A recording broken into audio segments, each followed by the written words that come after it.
Hello everyone, in today's video I will be narrating stories that I found off of Reddit. If you enjoyed this video, make sure you subscribe to my channel, like this video, and comment something down below. But without further ado, let's get straight into these stories. I work as a cataloger for a university's ancient artifacts department, which sounds more glamorous than it really is. Most of the time, I'm buried in poorly labeled crates from old excavations. My job is to photograph, document, and classify objects so researchers can study them. It's usually monotonous and solitary work. But last semester, I came across something that's haunted me ever since. One Friday evening, I stayed late to finish a shipment that had been sitting unopened for decades. The box was marked private collection, provenance unknown, and listed no details. Curious, I cracked it open. Inside were a few clay tablets, some fragments of carved bone, and a small bronze figure. Nothing unusual. The last object I unwrapped was a polished stone disc about the size of a dinner plate. It was unnervingly smooth, with concentric grooves etched into its surface. At the center was a spiral, deep and sharp enough to feel with my fingertip. As I turned it over, I saw there was writing along the edge, symbols I didn't recognize. I set the disc under the photography lights and zoomed in. The symbols didn't match any of the scripts I'd seen before, but they seemed oddly familiar. I started feeling dizzy the longer I stared at them. My stomach churned, and my head throbbed like I was coming down with the flu. It was unlike anything I'd ever felt. I decided to call it a night, but when I went to put the disc back in the crate, I noticed something strange. The grooves were glowing faintly, as though there were ember burning beneath the surface. Thinking it was just a trick of the light, I turned off the lamps. The glow didn't stop. That was enough for me. I packed the disc back into the crate and locked up. As I left, I told myself to report the artifact first thing Monday morning. That night, I couldn't sleep.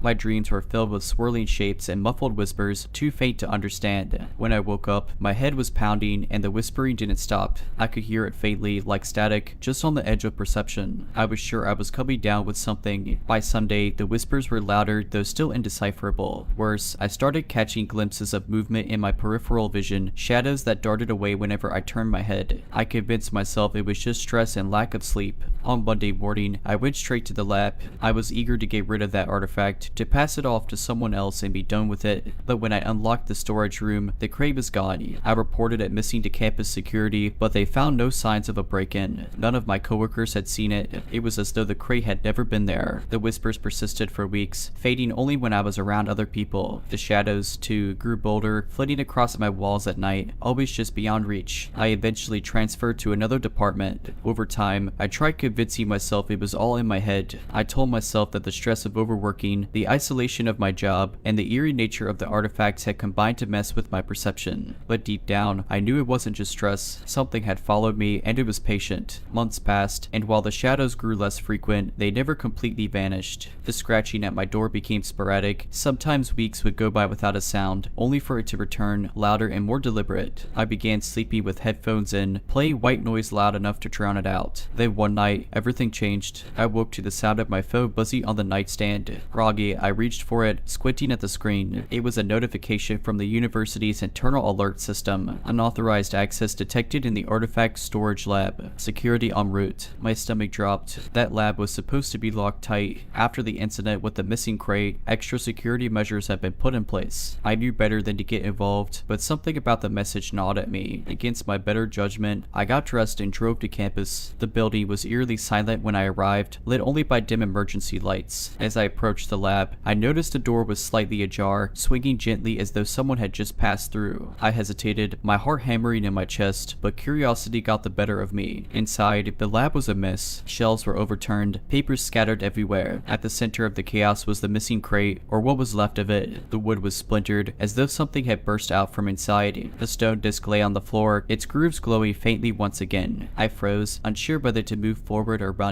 That's when I noticed the air around the disc. It shimmered like heat rising from pavement, though the room was cold. And then I saw it, a shadow taller than any human, twisting and writhing as it emerged from the spiral etched into the disc. Its form was impossible to describe, shifting constantly as if it couldn't decide on a shape. What I could see, though, were the eyes, dozens of them, scattered across its body, glowing faintly like the grooves on the disc. They fixed on me. I backed away, nearly tripping over a fallen chair. My breath caught as the shadow extended something resembling an arm toward me. The whispers returned, louder now, almost deafening. They weren't incomprehensible anymore. They were calling my name.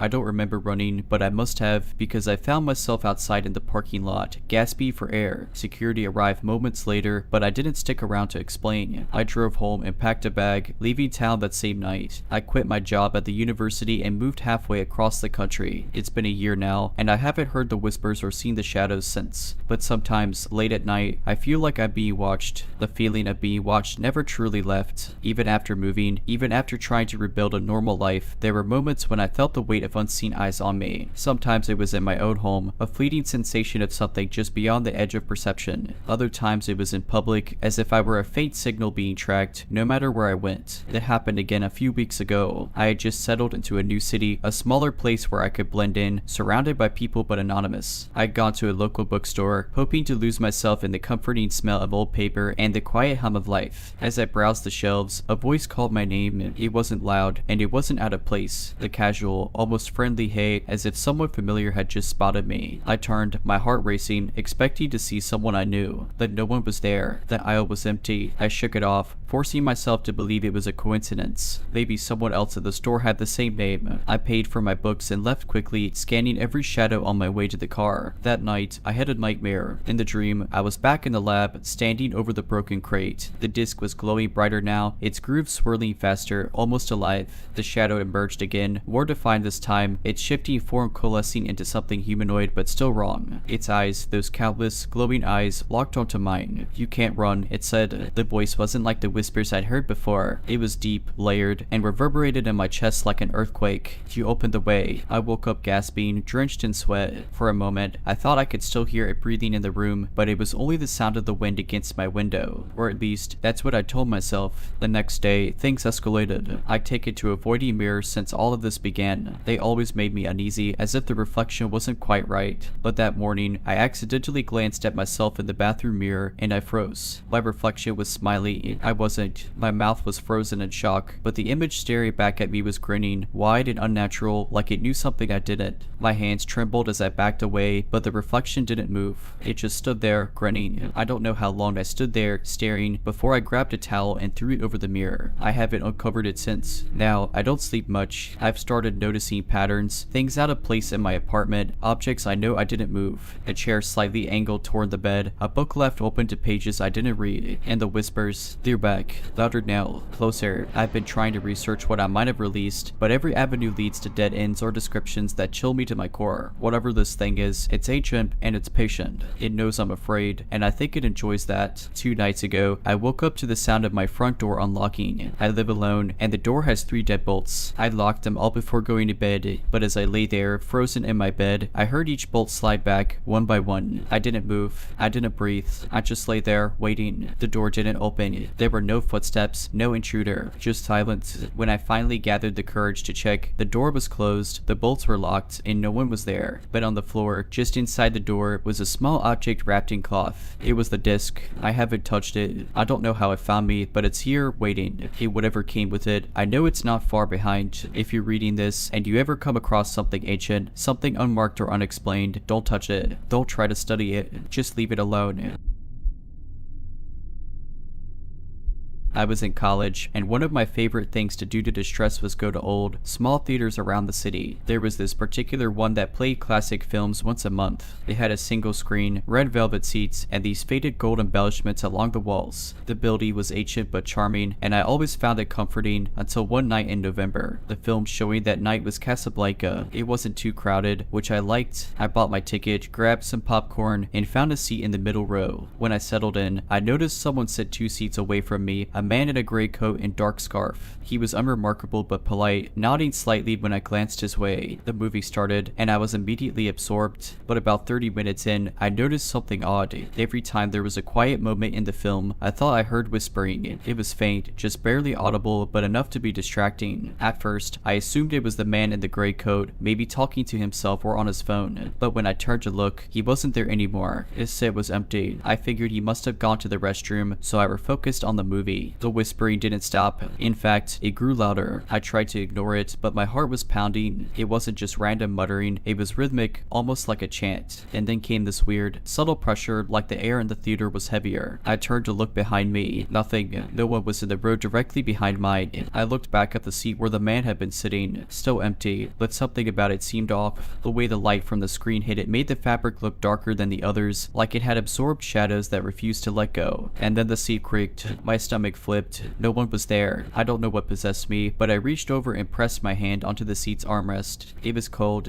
Not the AC is on cold. I see. The whispering stopped instantly, like someone had clapped a hand over their mouth. I yanked my hand back and froze, staring at the seat, willing it to just be a trick of my imagination. The movie ended shortly after, and the lights came up. The theater was nearly empty by then, but I was too shaken to move. When the usher came to clean the aisles, I pointed to the seat and asked, "Did someone leave in the middle of the movie?" He frowned. "Not from this row." Why, I didn't know how to respond. Instead, I just stood and hurried out of the theater. I didn't go back to that place again, but I looked it up later. Turns out, it had a long history, including a fire decades ago that killed several people during a screening. And yeah, one of the victims had been sitting right in the seat I chose that night. After I left the theater that night, I tried to shake off the experience. I chalked it up to nerves, maybe a little leftover stress from school, but something about the whispering, the way it stopped so abruptly when I touched the seat, lingered in the back of my mind like a splinter I couldn't quite reach. For weeks, I avoided that part of town. I even skipped the next month's classic movie screening, which hurt because it was one of my favorite traditions. But life went on, and soon I managed to convince myself it had been a weird coincidence. Maybe I imagined the whispers, maybe the cold state was just poor heating. I moved on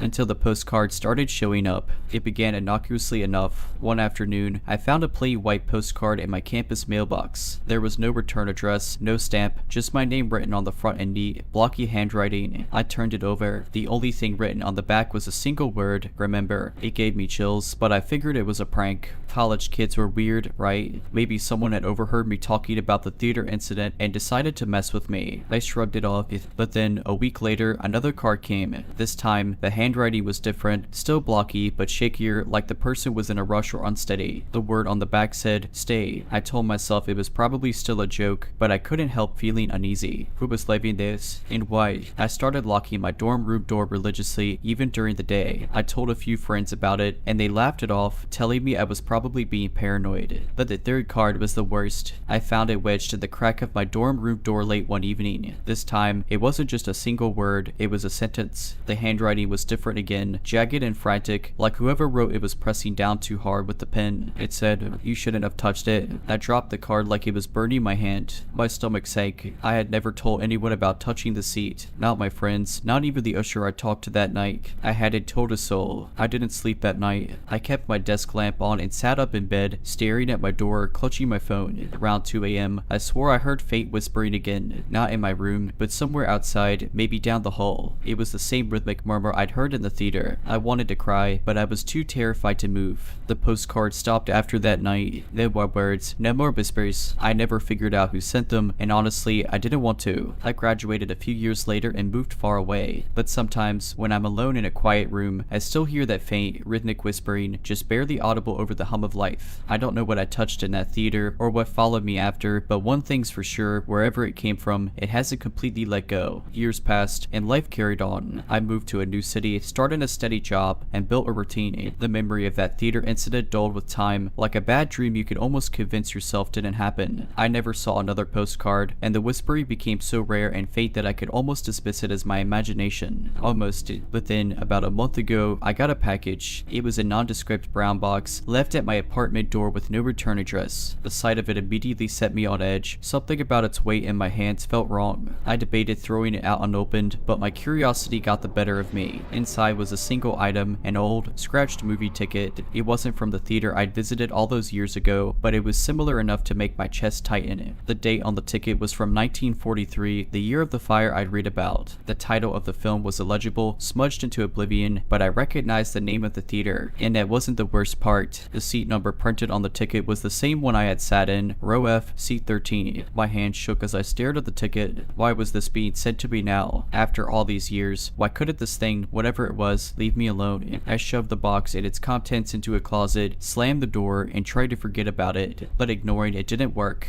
That night, I woke up to the sound of whispering again. again, louder this time and unmistakable. It was in my apartment, coming from the closet where I'd stuffed the ticket. The whispers were no longer faint or indistinct. They were sharp, clear words, though not in any language I could recognize. It sounded like a crowd speaking in unison, overlapping and echoing like they were in a cavern. I didn't sleep. I couldn't. At sunrise, I opened the closet, grabbed the ticket and the box, and drove them to the nearest dumpster. I threw them in, covered them with trash, and drove away, thinking I'd rid myself of it. But when I got home, the box was sitting on my kitchen counter. I froze. My front door was locked. My windows were latched. There was no way anyone could have gotten in, and yet there it was, the box with that cursed ticket inside. I knew then that this wasn't something I could escape. Whatever I disturbed in that theater, it had attached itself to me like a parasite. I didn't know what it wanted, but it was growing bolder, more insistent. Over the following days, the whispers escalated. They followed me everywhere, on my commute, at work, even in the middle of conversations. Sometimes they'd stop for hours, and I'd think I was free, only for them to return louder and angrier than before. Shadows in my apartment began to feel deeper, like they were watching me, shifting when I wasn't looking. My reflection in the mirror didn't always move with me. In every morning, the box would appear somewhere new in my apartment, no matter where I left it the night before. I don't know how much longer I could take this. Writing this is my last hope. Maybe someone will recognize what's happening to me or know how to stop it, because it's not just the whispers anymore. Last night, I woke up to a pressure on my chest. My bedroom was pitch black, and the air was freezing. I couldn't move, couldn't scream, but I could feel it, something heavy and cold sitting on me, pressing down like it wanted to crush my lungs. Into the dark, I heard the whispering again, so close it felt like it was inside my head. Before I passed out, I swear I heard one word rise above the rest: stay.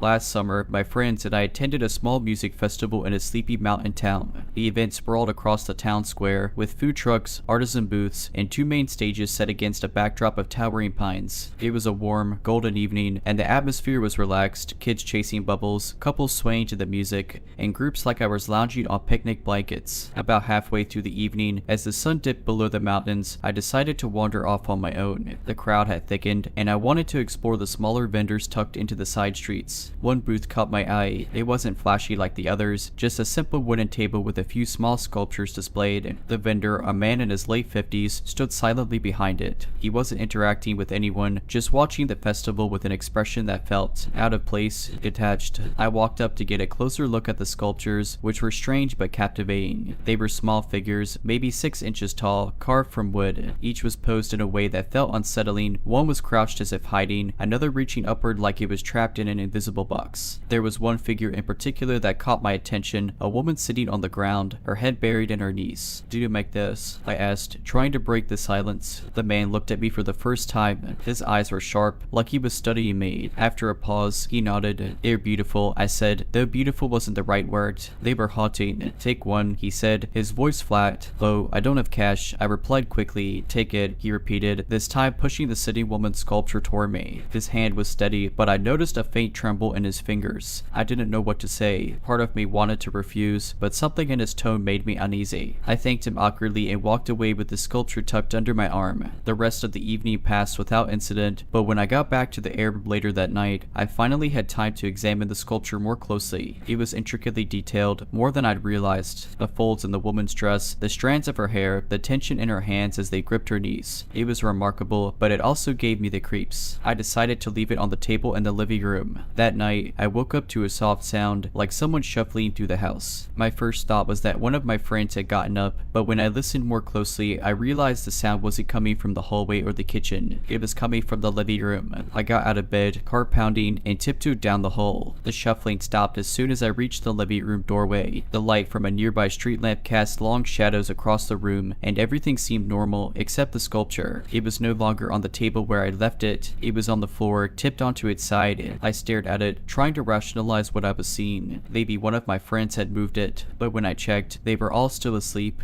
The next morning, I brought the sculpture back to the festival, determined to return it. But when I reached the spot where the man's booth had been, it was gone. I asked a nearby vendor if they knew where he went, but they gave me a confused look. "There wasn't anyone there yesterday," they said. I didn't take the sculpture home with me. I left it on a bench near the square and walked away as quickly as I could. After leaving the sculpture on the bench, I felt a weight lift off my chest, but uneasily lingered. The festival carried on in the distance, cheerful music and laughter drifting through the warm air. I tried to shake the whole thing off as a weird, isolated incident, convincing myself it was nothing more than a misunderstanding, though deep down, I wasn't so sure. When I returned to the airbroom later, my friends asked where I disappeared to. I just said I'd gone for a walk and didn't mention the sculpture or the strange vendor. They would have thought I was overreacting. Besides, I didn't want to give my paranoia any more fuel. We packed up and left the next morning. As the car wooed its way down the mountain roads, I kept glancing out the window, half expecting to see the quiet man standing by the roadside, watching us leave. Of course, there was no sign of him. Weeks passed, and life went back to normal. I had almost convinced myself that the whole thing was just my imagination. But then, one night, I was home alone, working late on my laptop.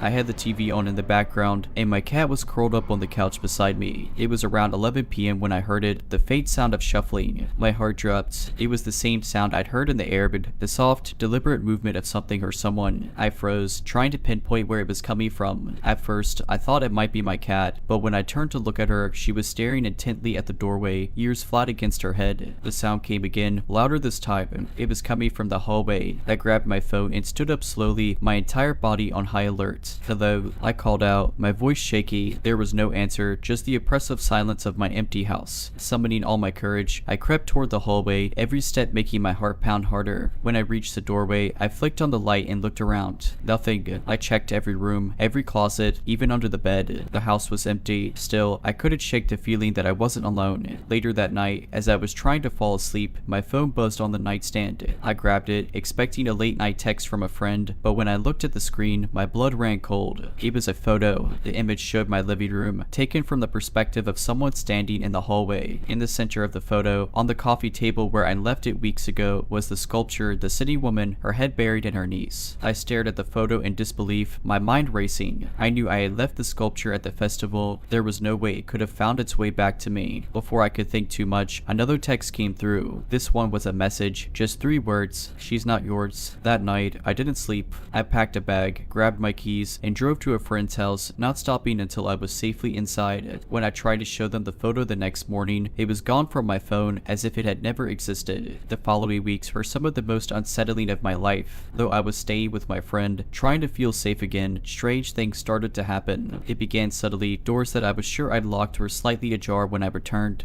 Lights flickered at odd times, though their wiring had never been an issue before. My cat, usually calm and friendly, began to hiss at empty corners of the room, her fur bristling for no apparent reason. I kept telling myself it was all in my head. Stress could explain a lot, right? Maybe I was just so on edge that I was noticing things I normally wouldn't. But deep down, I knew something was wrong. One night, I finally decided I couldn't let the paranoia take over my life anymore. I went back to my house, determined to prove to myself that nothing was actually going on. My friend offered to come with me, but I declined. I didn't want to drag anyone else into whatever this was. I got home just before dusk. Everything looked exactly as I had left it, calm, ordinary. I walked through each room, checking every corner, every closet, every space where someone or something could hide. It was empty. I sat down on the couch, relieved, and decided to make myself some tea to help me relax. That's when I saw it. Sitting in the center of my kitchen table was the sculpture, the same one I left on the bench at the festival, the same one that had supposedly been in that eerie photo. The woman was still in her haunting pose, head buried in her knees, but now something was different. Her hands, which had been gripping her knees tightly before, were now slightly outstretched, almost as if she was reaching for something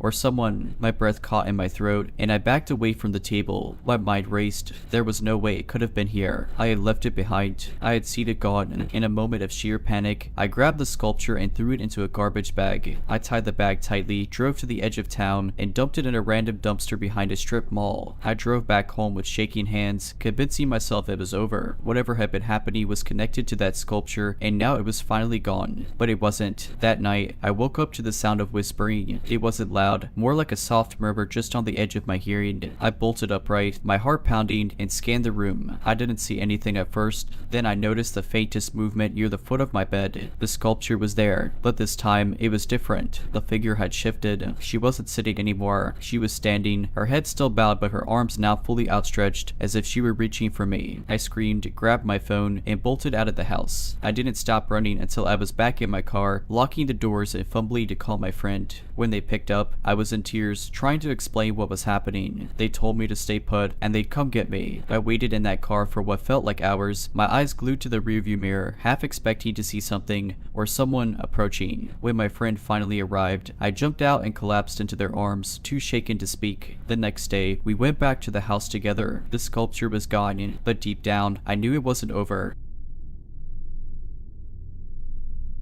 This happened about 3 years ago when I was working as a horticultural assistant at a botanical garden. It was my first real job after college, and I loved spending my days surrounded by plants. Most of my tasks were fairly mundane: pruning, watering, pest control, but every so often we get special assignments. One of these involved an old greenhouse on the far edge of the property. It hadn't been used in decades and was mostly overgrown with ivy and moss. Management had decided to restore it for a historical tour series, and my boss asked me to start clearing it out. I've been inside once before on a guided walkthrough, and though it was dusty and damp, it seemed straightforward enough: remove debris, clear out overgrown plants, and take inventory of what was salvageable. On my first day working there alone, I arrived mid-morning with my supplies. The sun was bright, and the glass walls of the greenhouse made it feel like an oven. The work was harder than I anticipated. Some of the roots had grown deep into the floor, and I kept finding nests of insects in the soil trays. By early afternoon, I was sweaty, tired, and regretting not bringing a second water bottle. I was working on one of the back corners, clearing out a shelf of rusted gardening tools, when I noticed something odd. A series of tiny, scratched markings ran along the edge of the shelf, almost like tally marks. Curious, I leaned closer and realized they weren't random. Someone had carved words between the lines. Don't let them out. My first thought was that it was some kind of prank or maybe a relic from when the greenhouse was still in use. Kids from nearby schools sometimes volunteered for gardening projects. Maybe one of them had a dark sense of humor. I brushed it off and went back to work. The second weird thing happened about an hour later. I was uprooting an old vine when I heard a noise, like a faint tapping. It was so soft I almost didn't notice it, but it came from above. Looking up, I saw nothing but sunlight filtering through the glass panes. I figured it was just a bird or a squirrel and went back to work. The tapping didn't stop. In fact, it got louder, more deliberate. It wasn't until I stood on my tiptoes to inspect the ceiling that I saw it, a perfectly round hole in one of the glass panes, about the size of a quarter. The tapping was coming from there, but nothing was on the other side. I remember feeling an odd chill despite the heat. As the afternoon wore on, the air inside the greenhouse grew stifling. I decided to call it a day and come back fresh in the morning. As I was gathering my tools, I noticed a second hole, this one in the lower pane of another wall. Unlike the first, this one had jagged edges, as though the glass had been pushed outward. That's when I realized something that made my stomach twist. The holes hadn't been there earlier in the day. I would have noticed them.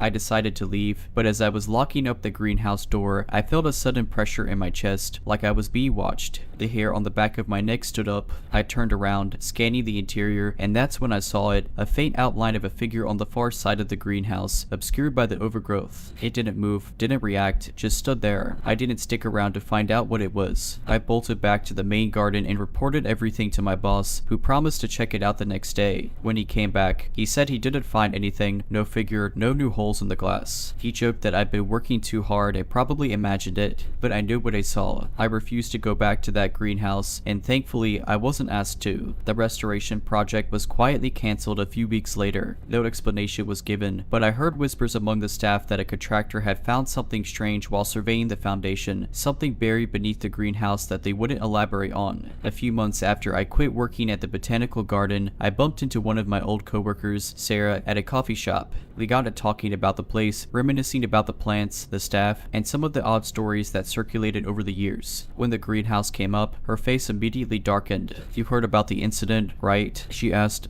I shook my head. I hadn't kept in touch with anyone after I left, so I had no idea what she was talking about. Sarah glanced around, as if to make sure no one was eavesdropping, then leaned in closer. "They were still trying to restore the greenhouse a few weeks after you left," she began. "The crew found more holes in the glass. Like, a lot of them, some so small you could barely see them, others big enough to stick your hand through. Management brought in an exterminator because they thought it was some kind of insect or pest making the damage." Sarah paused, her eyes wide. "But the exterminator, he didn't even make it through the first inspection. He walked in, took one look at the holes, and walked right back out. Didn't say a word to anyone, just packed up his gear and left." She told me that after that, the staff started avoiding the greenhouse altogether. People reported feeling uneasy whenever they got close to it. There were rumors of strange noises at night, scratching, tapping, even whispers. Some said they saw movement through the glass, like shadows darting between the plants. A few brave souls tried tried to record it on their phones, but the footage always came out distorted. What about the foundation? I asked. I heard they found something under the greenhouse. Sarah hesitated, then nodded. Yep, that's what finally shut everything down. They brought in a surveyor to assess the structural integrity of the place, and he found what looked like an old well under the floor. It was covered by a heavy stone slab, probably from when the greenhouse was first built. She leaned in even closer, her voice dropping to a whisper. When they lifted the slab, they found a staircase. A stone staircase leading down into the ground.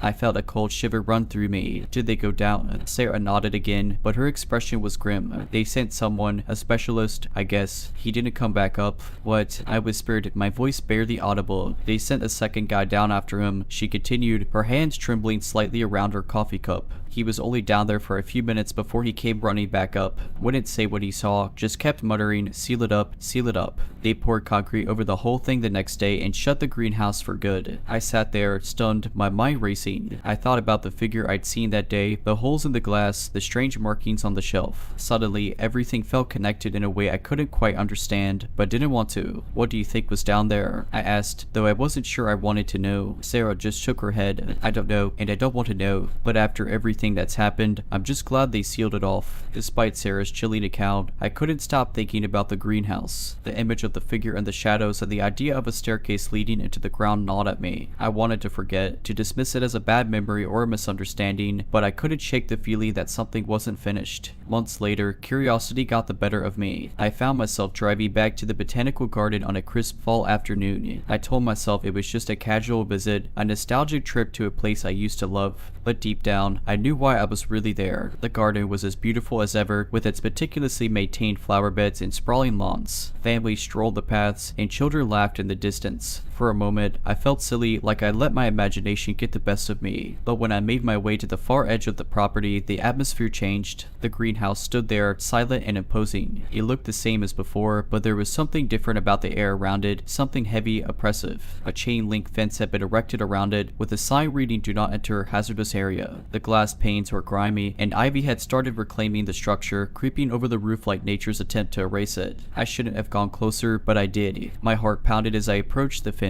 Peering through the gaps, I scanned the interior. Most of the plants had withered or been removed, leaving behind empty pots and shelves. But then I noticed something odd. The floor wasn't fully covered in concrete. As Sarah had said, in the center of the greenhouse, there was a rectangular patch of dirt, untouched and bare. It was the exact spot where the well had been. That's when I saw it. A small hole in the center of the dirt, no bigger than a fist. It hadn't been there before. The edges looked fresh, like the earth had been pushed aside from below. My stomach turned as I watched the dirt around the hole shift, just slightly, like something beneath it was moving. A low, rhythmic tapping sound began, faint at first but growing louder. My breath hitched as I realized it was coming from beneath the ground. It wasn't random. It had a deliberate pattern: tap, tap, pause, tap, tap, pause, like a signal. I stumbled back from the fence, heart racing, and nearly collided with someone. It was one of the security guards, an older man with a no-nonsense demeanor. "You shouldn't be here," he said gruffly, his eyes narrowing. "Hi, I used to work here," I stammered. "I just wanted to see the greenhouse." His face softened slightly, but his tone remained firm. "This area is off limits for a reason. You need to live." "What's going on with it?" I asked, desperation creeping into my voice. "What's under there?" The guard hesitated, his expression guarded. "You don't want to know. Trust me. Just go." I wanted to press him, to demand answers, but the look in his eyes stopped me. It wasn't just annoyance or authority, it was fear. I left the garden that day and haven't returned since. But the memory of that hole, that sound, stays with me. Sometimes, in the dead of night, I think I hear the tapping again. Soft, rhythmic, insistent.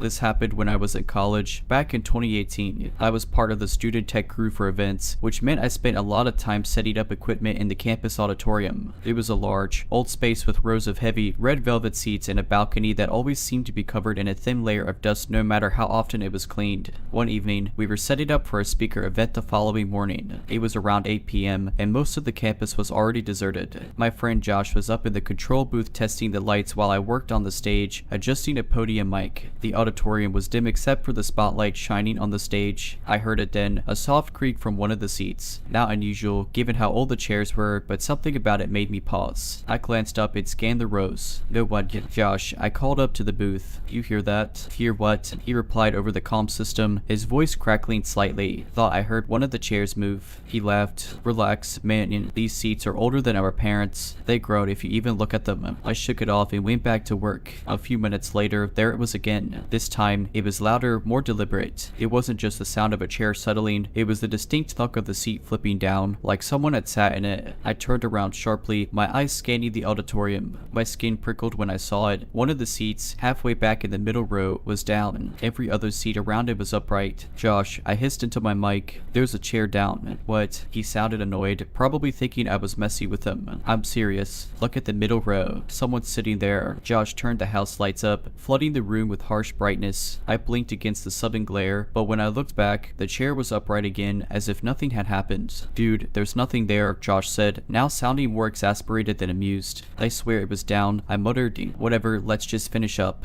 We worked for another hour or so, and I convinced myself I'd imagined it. The mind plays tricks when you're tired, right? But as we were packing up to leave, I glanced back one last time from the stage. That same chair was down again. I froze, feeling cold all over. Josh, I whispered, not taking my eyes off the seat. It's down again. Josh was already halfway out the door. He stuck his head back in and frowned at me. What are you? He followed my gaze and saw it too. His face went pale. We stood there in silence for a moment before the chair slowly flipped back up. The sound echoed through the empty auditorium. We bolted out of there without another word. The next day, I asked the janitor if he'd ever noticed anything strange about the auditorium. He gave me a long, tired look before saying, that chair. Yeah, it's been like that since I started here. No one likes to sit in it. When I pressed him for more details, he shrugged. Back in the 70s, some guy, student, I think, had a heart attack during a play. Died right in that chair. A couple of weeks later, I couldn't avoid the auditorium anymore. There was another event, and this time the whole tech crew was needed. We were setting up for a play, and I figured with more people around, I wouldn't feel so uneasy. I didn't tell anyone else what had happened, not even Josh. I didn't want to sound like I was losing it. The setup went smoothly. I managed to ignore that part of the room entirely, refusing to look in the direction of the chair. By the time we were done, it was late again, but I felt a bit braver. Nothing weird had happened, and maybe the janitor's story had just gotten under my skin. The play itself ran for 3 nights. On the second night, one of the actors, a senior named Ellie, approached me during intermission. She looked shaken. Hey, oh, have you noticed anything ... off in here? She asked.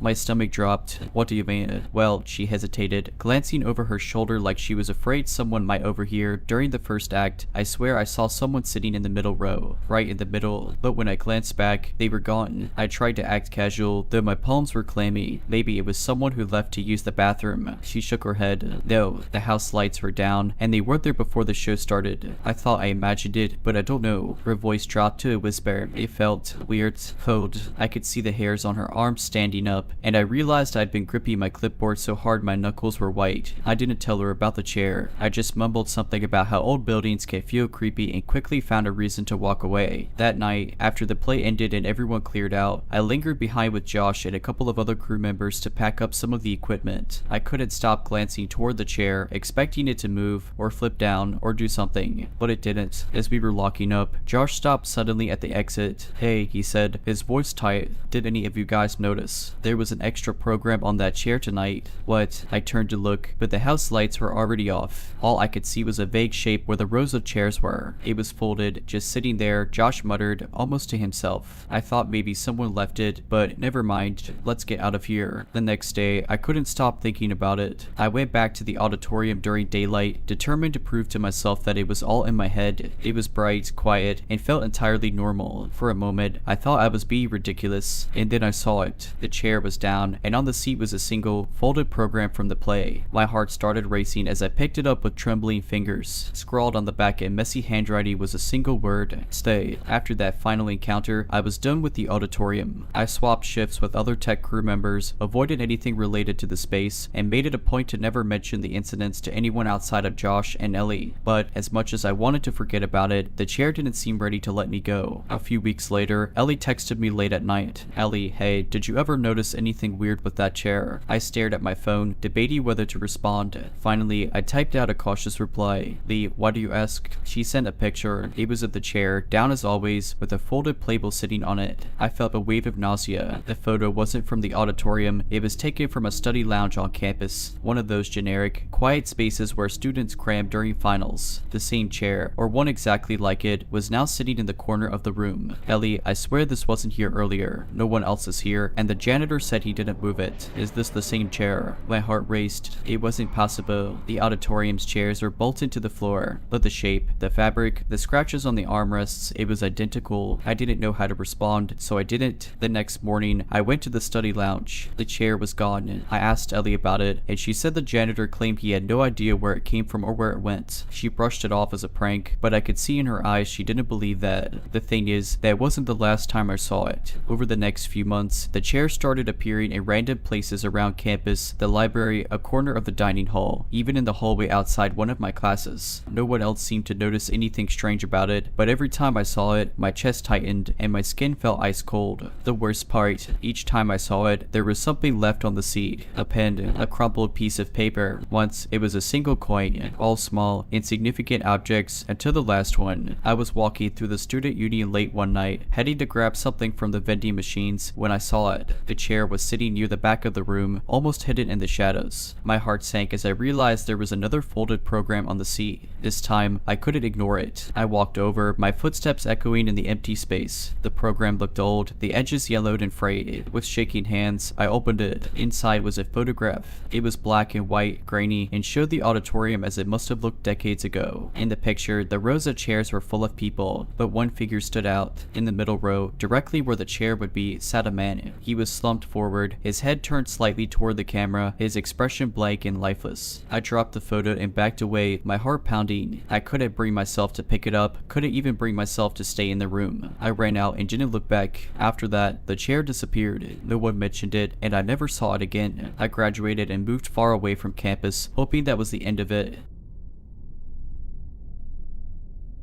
I was attorney at a remote weather station deep in the Rocky Mountains. My job was mundane but peaceful, logging daily readings, checking instruments, and maintaining communication with the central office. The station itself was a small, squat building perched on a ridge, surrounded by endless wilderness. It was quiet up there, the kind of quiet that presses against your ears and makes you hyper-aware of every little sound. It was my 4th week into a 2-month assignment, and I had just settled into the routine. Days were spent taking readings, and nights were a mix of stargazing and reading. The station had a small kitchen, a single cot, and just enough equipment to keep me occupied. One evening, as the sun was sinking below the horizon, I stepped out to log the temperature and wind speed. The sky was a swirly mix of purple and gold, and the air had that sharp, biting chill that comes before nightfall. As I was jotting down the readings, I felt a sudden prickling at the back of my neck, the kind of feeling you get when you know someone's watching. I froze, my breath misting in front of me. Slowly, I turned around. At first, I didn't see anything unusual, just the expanse of pine trees stretching into the distance. But then, about 30 yards away, I saw movement. A figure, partially obscured by the trees, standing utterly still. "Hello," I called out, trying to keep my voice steady. The figure didn't respond or move closer. They just stood there, motionless. Something about their posture was off, too stiff, like they were a mannequin propped up in the woods. I felt my stomach twist. After a minute of silence, I backed toward the station, keeping my eyes on the figure. Once inside, I locked the door and pulled the blinds. My heart was racing, but I told myself it was probably a hiker who got turned around. Still, the isolation of the place made it hard to shake the unease. That night, I tried to convince myself nothing was wrong, but as the hours ticked by, the feeling of being watched only grew stronger. Around midnight, I heard it, a faint tapping on the window. My blood ran cold. The blinds were closed, but the sound was unmistakable, like someone lightly drumming their fingers against the glass. I sat frozen on the cot, clutching the radio I used to communicate with the central office. The tapping stopped after a few seconds, only to start again at another window. I grabbed a flashlight and crept toward the nearest window. Heart pounding, I yanked the blinds open and shone the light outside. Nothing, just darkness and the faint outline of trees swaying in the wind. The tapping continued sporadically for the rest of the night, always at a different window. I didn't sleep.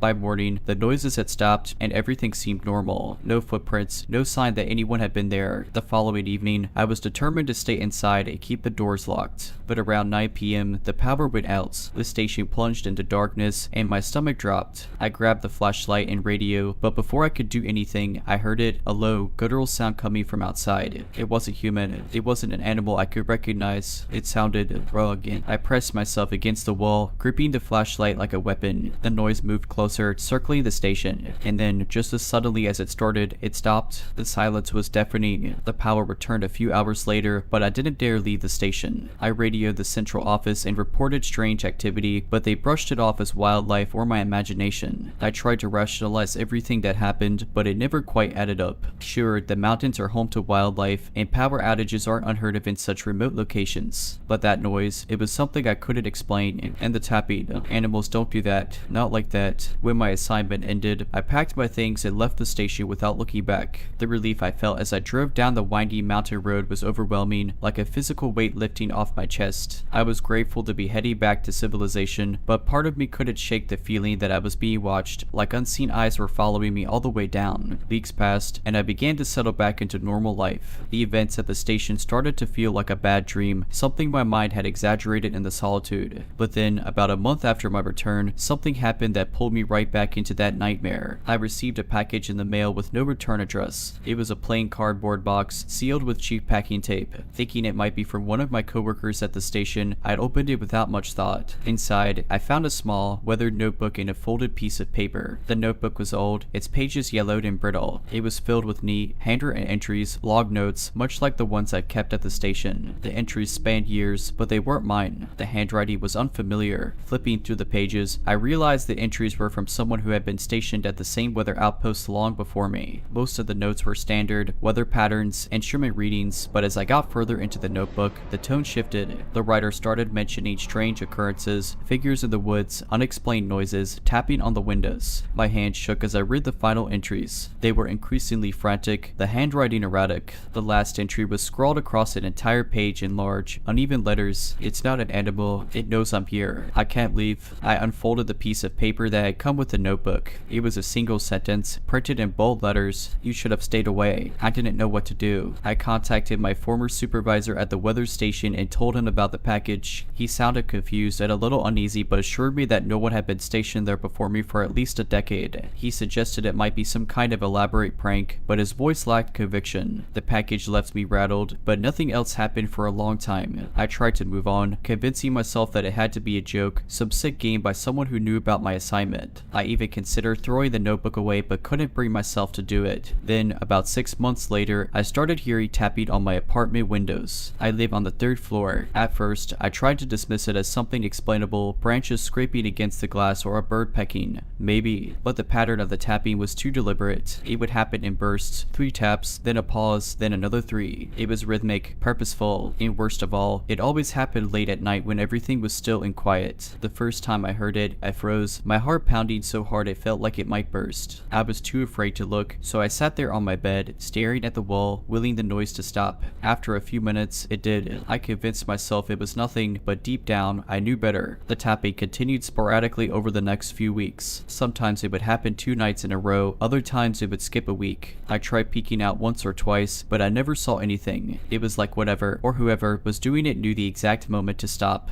One night, I decided I couldn't take it anymore. I stayed up late, sitting in the dark with my phone in hand, ready to record if the tapping started again. Sure enough, around 2 a.m., I heard it, 3 sharp taps on the living room window. I held my breath and turned on the camera, creeping toward the sound. My hands were shaking so badly I could barely hold my phone steady. I yanked the curtain aside and pointed the camera out into the night. Nothing, just the empty street below and the faint glow of a street lamp. But as I stood there, staring into the darkness, I felt it again, that prickling sensation at the back of my neck. I spun around, half expecting to see someone standing behind me, but the room was empty. When I looked back at the window, my heart nearly stopped. There, pressed against the glass, was a handprint. It hadn't been there before. The print was smeared, like whoever had made it was dragging their hand down the window. I stumbled back, clutching my phone, and immediately called the police. They came quickly, but by the time they arrived, the handprint was gone. There was no sign of anyone outside, and the officers chalked it up to condensation or my imagination. But I knew what I saw. The tapping stopped for a while after that, but I couldn't shake the feeling that I was being watched. I started noticing small, unsettling things around my apartment. Items out of place, doors left ajar that I was sure I closed, faint scratches on the inside of my windowsill. I even found muddy footprints on my balcony one morning, despite the fact that my apartment is on the 3rd floor and there's no easy way to access it. Then, one night, I woke up to the sound of tapping, but this time, it wasn't coming from the window. It was coming from inside my bedroom. The sound was faint, like someone was gently tapping their fingers against the wall. My chest tightened, and I lay there paralyzed with fear, straining to hear. The tapping moved, slowly, from one side of the room to the other. It was deliberate, like whatever was making the noise wanted me to know it was there. Finally, I mustered the courage to reach for my phone and turn on the flashlight. The beam of light cut through the darkness, and for a moment, the room seemed empty. But then, in the corner near the closet, I saw it. A figure, pale, gaunt, and impossibly tall, crouched in the shadows. Its eyes were black pits, and its mouth twisted into a grin that was far too wide for its face. It stared at me, unmoving, as if it was waiting for me to do something. I didn't scream. I couldn't. I bolted from the bed, throwing the door open and running out of the apartment. I didn't stop until I was outside, surrounded by the glare of streetlights and the sound of passing cars. I haven't been back to the apartment since. I moved out the next day, breaking the lease without a second thought. I don't know what I saw that night, and I don't want to know. To this day, I keep the blinds closed at night, and I never sleep in complete darkness. But sometimes, when I'm alone and everything is quiet, I still hear the tapping. This happened about 6 years ago when I was in college. There was an annual book sale in the basement of our student union. Most of the time, it was a quiet affair with tables of used books, students browsing through stacks, and volunteers manning the cash boxes. I loved going every year because the deals were great, and it always felt like a treasure hunt. That year, I went on the last day of the sale, hoping to snag something interesting before they packed everything up. The basement was quieter than usual, with only a handful of people around. The fluorescent lights buzzed faintly, and there was that familiar smell of old paper. I was flipping through a pile of yellowed paperbacks when I noticed a narrow doorway at the back of the room. It was marked with a handwritten sign that said more books. I'd never seen it before, and curiosity got the better of me. The doorway led to a dimly lit corridor with more tables lined up against the walls. The books here were older, dustier, and more random. There was no one else in the corridor, which made the silence feel heavier. Still, I kept browsing. It felt like I was unearthing forgotten treasures. After about 10 minutes, I noticed a man at the far end of the corridor. He was standing perfectly still, his back to me, looking at a shelf. I thought nothing of it at first, just another book lover, right? But then I noticed he wasn't actually browsing. He wasn't moving at all, just standing there, stiff as a statue. His posture was unnaturally rigid, and something about it made my skin crawl. I decided to move to the other side of the room, putting some distance between us. As I shifted to another table, I heard a faint, rhythmic tapping. It was soft, but in the silence of the corridor, it sounded louder than it should have. I glanced toward the man and realized the sound was coming from him. He was tapping his fingers against his thigh in a weird, deliberate pattern. Tap, tap, tap, pause, tap, tap, tap, pause. I turned my back to him and tried to focus on the books, but the tapping got louder. When I finally looked back, he had turned to face me. His eyes were wide and unblinking, his face completely expressionless. The tapping had stopped. I froze. He was too far away for me to make out much detail, but something about his stare felt wrong.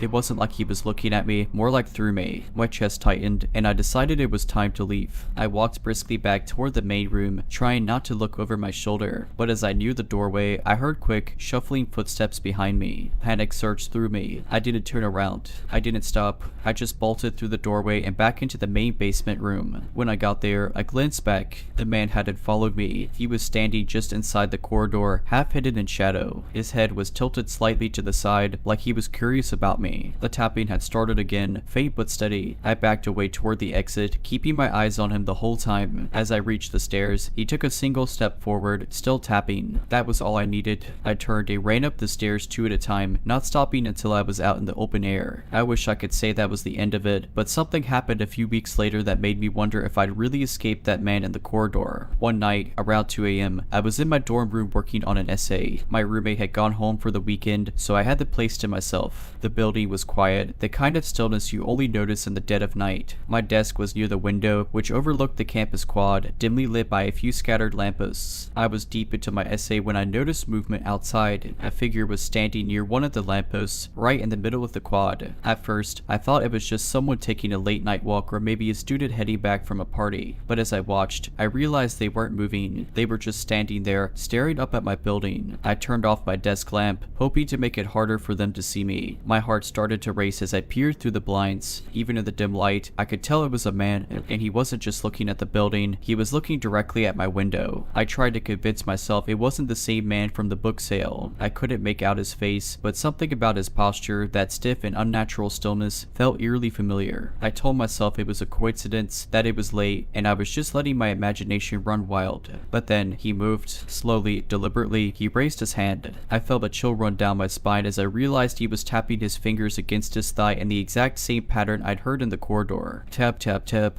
pause, tap, tap, tap, pause. I froze. My breath caught in my throat as I watched him take a few steps closer to the building. I grabbed my phone and dialed campus security, my hands shaking so badly I could barely hit the buttons. When they answered, I whispered what was happening, trying not to let my voice carry. By the time I hung up, the man had disappeared. 1 second, he was there, and the next, he was gone, like he'd melted into the shadows. Campus security arrived about 10 minutes later. They searched the quad and the surrounding area but didn't find anyone. They told me it was probably nothing, maybe just a drunk student or someone passing through. But I knew better. I knew it was septic. After that night, I started keeping my blinds closed and my door locked, even during the day. I never saw him again, but for months, I couldn't shake the feeling that I was being watched. Sometimes, when I was walking across campus or sitting in class, I'd feel that same cold, crawling sensation on the back of my neck, like someone was standing just behind me, watching and waiting. Even though I moved to a different city and started fresh, the unease followed me, lurking like a shadow I couldn't shake. For months, I was hypervigilant, double-checking locks, avoiding walking alone at night, and scanning every crowd for a familiar stiff posture or tapping fingers. Eventually, life moved on, and I got a job, made new friends, and built a routine that left little room for paranoia. The encounters became a strange story I only shared with close friends, always ending with the same line, "Let's not meet." That was until 2 years later, when something happened that made my blood run cold. I was working late one evening at my office downtown. It was an open-plan space with rows of desks, the kind of place that felt soulless after hours when the hum of the coffee machine and distant chatter of coworkers disappeared. I was alone, or so I thought. I had stayed late to finish a report, determined to clear my workload before the weekend. Around 10 p.m., as I was packing up to leave, I noticed something odd on my desk, a book. I hadn't brought a book to work that day. In fact, I hadn't brought a book to work in weeks. My chest tightened as I reached for it, my fingers trembling slightly. The cover was faded and yellowed with age, the title barely legible, but I recognized it immediately. It was one of the books I browsed in the basement corridor that day. I looked around, my heart pounding. The office was silent, and I could see no movement beyond the glow of my desk lamp. The security cameras, I remembered with a pang of dread, had been down for maintenance that week. I wasn't sure what to do. Tentatively, I flipped the book open. Inside the front cover, in small, precise handwriting, was a note. Tap, tap, tap. I slammed the book shut and grabbed my bag, leaving everything else behind. As I rushed to the elevator, I swore I heard faint tapping coming from somewhere behind me. I didn't look back. When I got home, I called the police. I tried to explain the situation, but I could tell they didn't take me seriously. No threats, no signs of forced entry, just a book and some paranoia. They promised to file a report, but I could tell it was going nowhere. That night, I barely slept. Every sound seemed amplified, every shadow a potential threat. I kept the book in a sealed bag, intending to hand it over to the police, but the longer I stared at it, the more I wanted to throw it into the nearest dumpster and pretend it never existed. The following week, strange things started happening. First, I noticed small objects in my apartment moving, nothing dramatic, just enough to unsettle me. A chair pushed slightly out from the table, my keys not where I'd left them. Then, the tapping started. At first, it was faint and intermittent. A tap tap tap on my window late at night, even though I lived on the 5th floor. Then it moved closer, on the walls, the floors, even my bedroom door. I checked with my neighbors, but no one had heard anything unusual. One night, as the tapping reached its loudest and most persistent, I shouted into the darkness, "What do you want?" The tapping stopped. The silence was deafening. For a moment, I thought I'd scared whoever or whatever it was away. But then, from the other side of the door, I heard it, a soft, deliberate voice mimicking my own. "What do you want?" I froze. My legs wouldn't move. My breath caught in my throat. The voice sounded like mine but distorted, like it was coming through a crackling radio. Then, the tapping resumed, louder and faster than before. I don't remember much of what happened next. I think I grabbed my phone and bolted out of the apartment, calling a friend to come get me. I stayed with them for a few days, too terrified to go back. When I finally returned, nothing seemed out of place, but I couldn't shake the feeling that I wasn't alone. I broke my lease and moved across the country shortly after. I've spent years trying to rationalize what happened, convincing myself it was a combination of stress, exhaustion, and coincidence. But every so often, I'll hear that familiar pattern, tap tap tap, pause, tap tap tap, and my stomach will drop.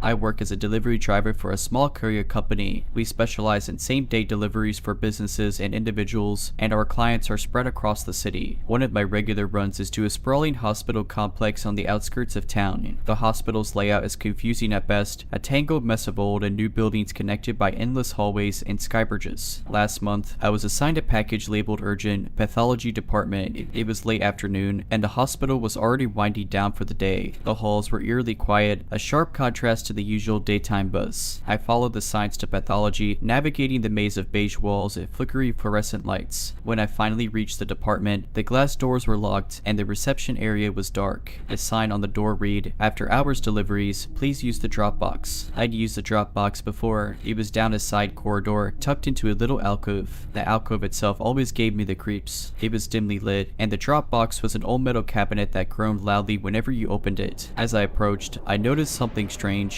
The air felt colder, and the usual hum of the hospital's ventilation system was absent. I chalked it up to nerves and slid the package into the drop box. Just as I turned to leave, I heard it, a faint tapping sound, like nails lightly drumming on metal. I froze, my hand still on the drop box handle. The tapping stopped. I told myself it was nothing and started walking back down the hall. The sound followed me, not footsteps, but more tapping, this time faster and more erratic, as if it were scrambling to keep up. I quickened my pace, my heart pounding in my chest. I reached the main hallway and glanced over my shoulder. Nothing. The corridor was empty. I turned back and nearly collided with a woman in scrubs. She looked as startled as I felt. "Sorry," I blurted. "Didn't see you there." She didn't respond, just stared at me with an odd expression, something between confusion and fear. Finally, she said, "We shouldn't be here. I was just dropping off a package," I explained, gesturing back toward the pathology wing. Her face went pale. "That wing's been closed for years," she whispered. I laughed nervously, thinking she was joking. "No, I was just there. The drop box is still." My voice trailed off as I noticed her backing away, her eyes wide with terror. Without another word, she turned and hurried down the hall, leaving me standing there, utterly bewildered. I spun around and looked back toward the pathology wing. The corridor I just walked down was now dark. The signs were gone.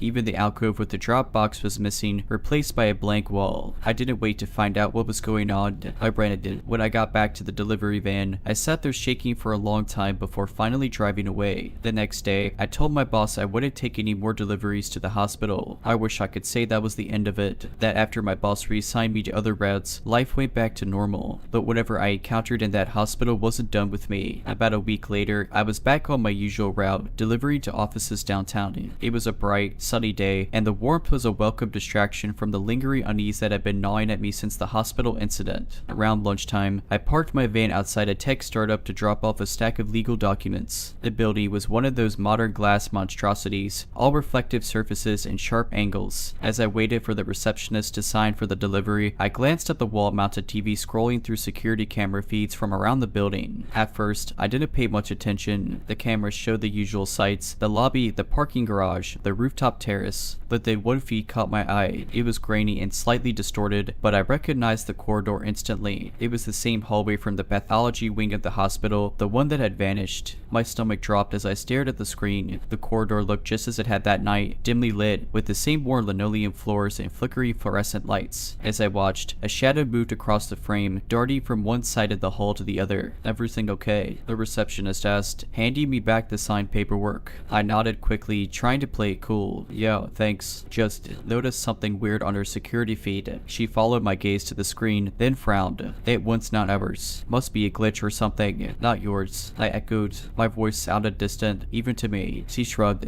"Yeah, that feed's been popping up randomly for a few days now. We don't even have cameras in a place like that. It's looking into it." I left in a hurry, my mind racing. Why would that hallway show up on a security feed in a completely different building? And what was that shadow? That night, I couldn't sleep. I kept replaying the moment I saw the shadow, its movements sharp and unnatural, like it didn't belong in this world. Around 3 a.m., I gave up on sleep and decided to distract myself with some late night TV. But as I flipped through the channels, the screen suddenly went static. Then, for a split second, the corridor appeared. My heart stopped. It was the same view as the security feed, the same dim hallway, the same oppressive air. And then something stepped into frame. It wasn't a shadow this time. It was a figure, tall and impossibly thin, with arms that seemed too long for its body. Its head turned slowly, as if it could see me through the screen. I froze, unable to move or even breathe. Then it smiled, not with a mouth, but with a slow, twisting motion of its entire face. The screen went black. My TV refused to turn back on. The next day, I called out of work.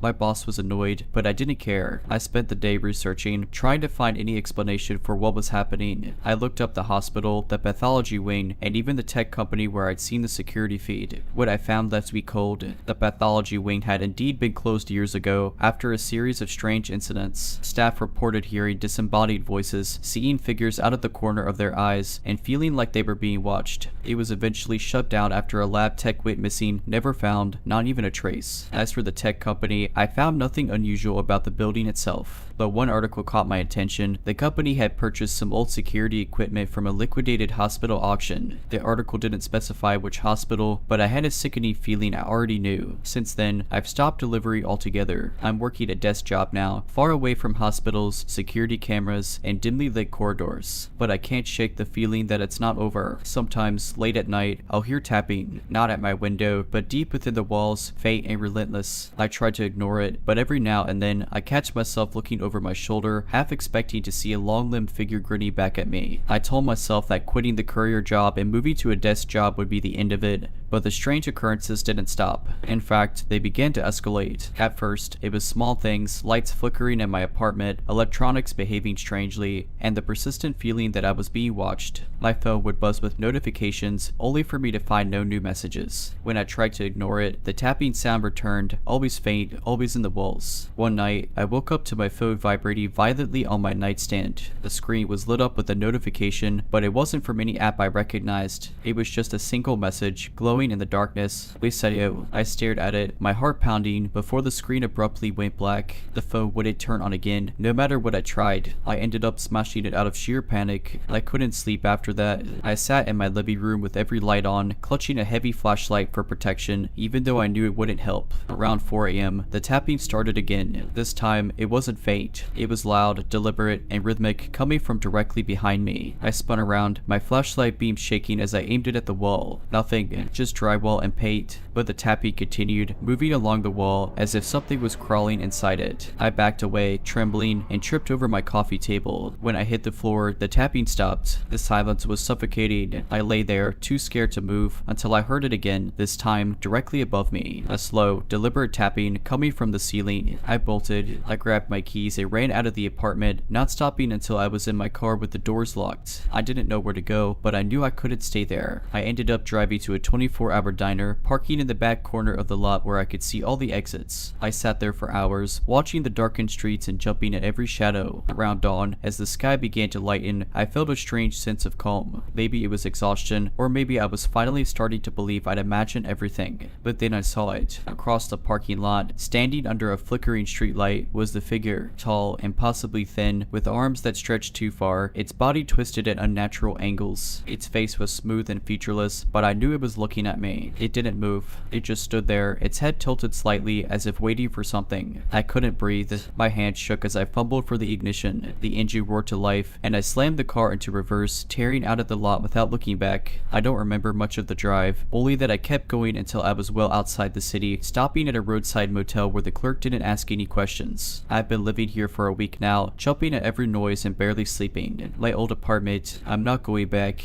My things, they could keep them, but here's the thing, I don't think running is going to help. Last night, I heard tapping again, not in the walls, but at the motel door. 3 soft, deliberate taps. When I peeked through the peephole, no one was there.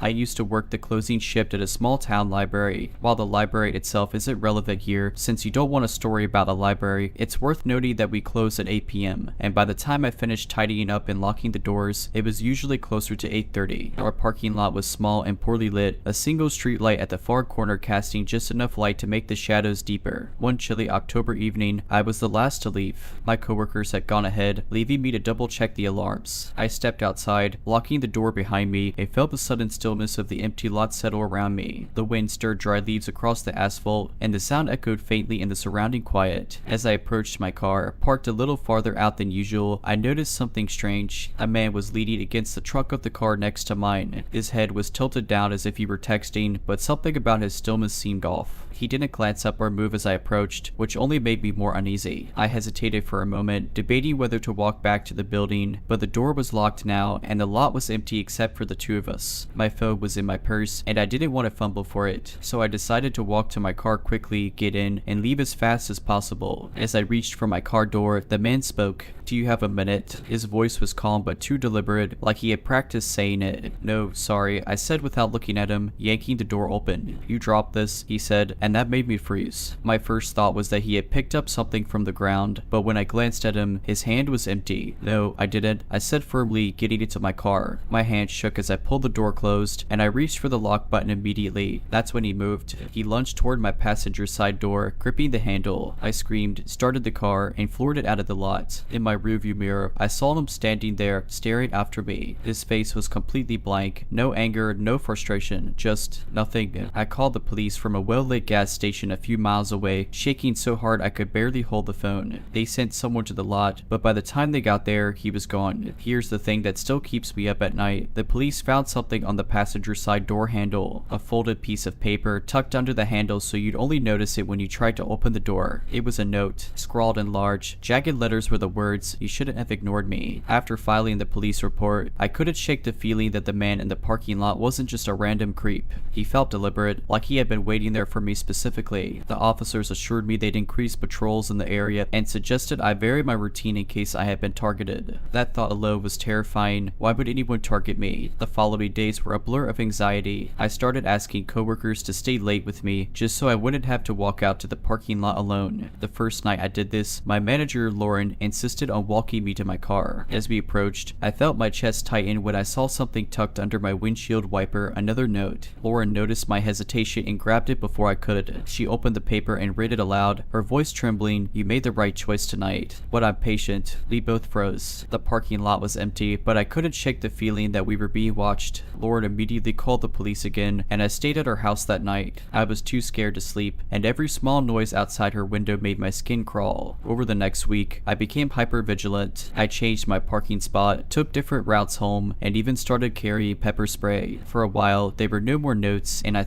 hoped it was over. But then it escalated. One evening, as I left the library with a coworker, Megan, I spotted something on the driver's seat of my car. Through the window, I could see another piece of paper resting neatly on the seat. My stomach dropped. I hadn't left my car unlocked. I was sure of it. Megan stood guard while I unlocked the door, my hands trembling so badly it took a few tries to get the key in. I grabbed the note and unfolded it. Locks are just an invitation to try harder. I couldn't breathe. Megan pulled me away from the car, and we called the police yet again. This time, they dusted the car for fingerprints, but nothing came of it. The officers told me to take extra precautions, but they still had no leads. Whoever this was seemed to know how to avoid leaving any real trace. By now, I was completely paranoid. I stopped driving my car and started getting rides to and from work. My dad installed cameras around my house, and I started staying with friends whenever I could. Weeks went by without any incidents. Just as I was starting to feel like I could breathe again, it happened one last time. One night, I was sitting on my couch, scrolling through my phone, when I heard a soft knock at my window. It was so faint I almost thought I imagined it, but then it came again, 2 deliberate taps. My heart sank. My living room window faced the backyard, where there was no way someone should have been able to get in without jumping the fence. I didn't dare move. Instead, I grabbed my phone and called 911, whispering to the dispatcher what was happening. As I waited for the police, the tapping continued, slow and methodical, like whoever was there wanted me to know they weren't in a hurry. When the officers arrived and searched the yard, they didn't find anyone, but they did find another note taped to the outside of the window, right where the tapping had come from. This one said, "See you soon." I didn't sleep at all that night. The police set up patrols around my house for a few days, but nothing else happened. Eventually, I packed up and moved to another town, leaving behind my job, my house, and any sense of security I'd ever had. Moving to a new town was supposed to be a fresh start, but the fear followed me like a shadow. I rented an apartment in a secure building, the kind with keycard access and cameras in every hallway. I even made sure my unit was on the 3rd floor, thinking it would be harder for anyone to reach me there. Despite all the precautions, I couldn't shake the feeling that I was being watched. The first few months were quiet. I threw myself into my new job and tried to rebuild some sense of normalcy. I didn't tell many people about what had happened, just a few close friends and family members who already knew the story. I didn't want to carry the stigma of being the paranoid new girl. Still, I kept my guard up. Every time I walked into my apartment, I double-checked the locks. I avoided routines, rarely taking the same route to work or running errands at the same time of day. Then, one evening, it happened again. I came home late after a work event, exhausted but relieved that the day was over. As I stepped into my apartment and closed the door behind me, I froze. Something was wrong. The air felt different, stale, like someone had been there. I scanned the room, my heart pounding. Nothing seemed out of place, no drawers open, no items missing. But then I noticed my bedroom door. It was ajar. I never left it open. I inched toward it, gripping my phone tightly. My thumb hovered over the emergency call button as I nudged the door open with my foot. The room was empty, but sitting on my neatly made bed was a single item, a small, black notebook. I didn't own a black notebook.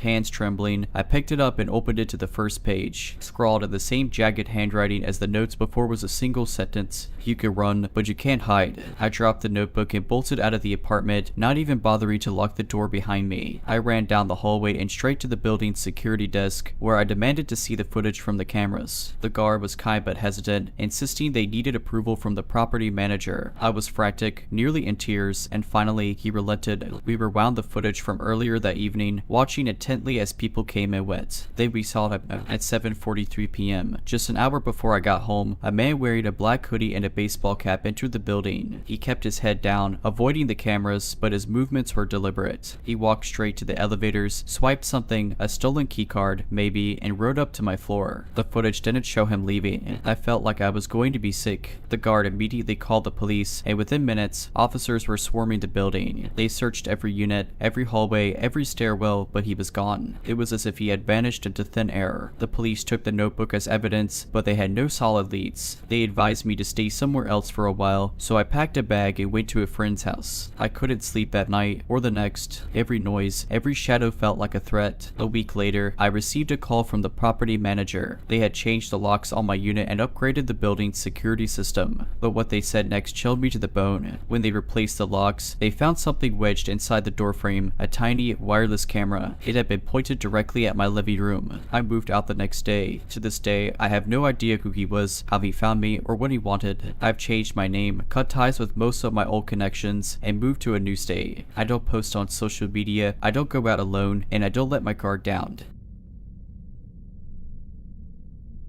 A few years ago, I was in a rush to find a new job after the company I worked for went under. I scoured local listings, online boards, and even community bulletins. That's how I came across the Midnight Flyer. The ad was tucked between lost cat posters and landscaping offers on a corkboard at a nearby coffee shop. It was printed in bold letters on glossy paper, seeking overnight courier, high pay, no questions asked, and number was listed below. Desperate for cash, I figured it was worth a call. A calm, professional voice answered and quickly explained the job. I was to meet a driver at a nearby industrial park at midnight, take a sealed package, and deliver it to a listed address by sunrise. I'd be paid in cash upon confirmation of delivery. Simple enough. The next night, I arrived at the industrial park, feeling the eerie stillness of the place. The black car with heavily tinted windows was idling near the entrance. The driver rolled down the window just enough to hand me a slim, unmarked package. "Don't open it," he said flatly. I was given an address about 200 miles away, a wad of cash for gas, and a disposable phone that would vibrate when I reached the destination. Then, the car drove off, leaving me alone under the flickering streetlights. The drive was uneventful at first, just long, dark highways stretching into nowhere. About halfway through, though, I noticed headlights in my rearview mirror. The car, a beat-up sedan, was trailing me. At first, I thought nothing of it. Maybe they were heading the same way. But every turn I took, every adjustment in speed, they followed. When I sped up, so did they. When I slowed down, they matched me. I finally decided to pull into a rest stop, hoping they'd just pass by. Instead, they pulled in behind me. My stomach dropped. I stayed in my car, gripping the steering wheel as I tried to figure out what to do. That's when the disposable phone in my passenger seat buzzed. The screen lit up with a single message: "Do not stop,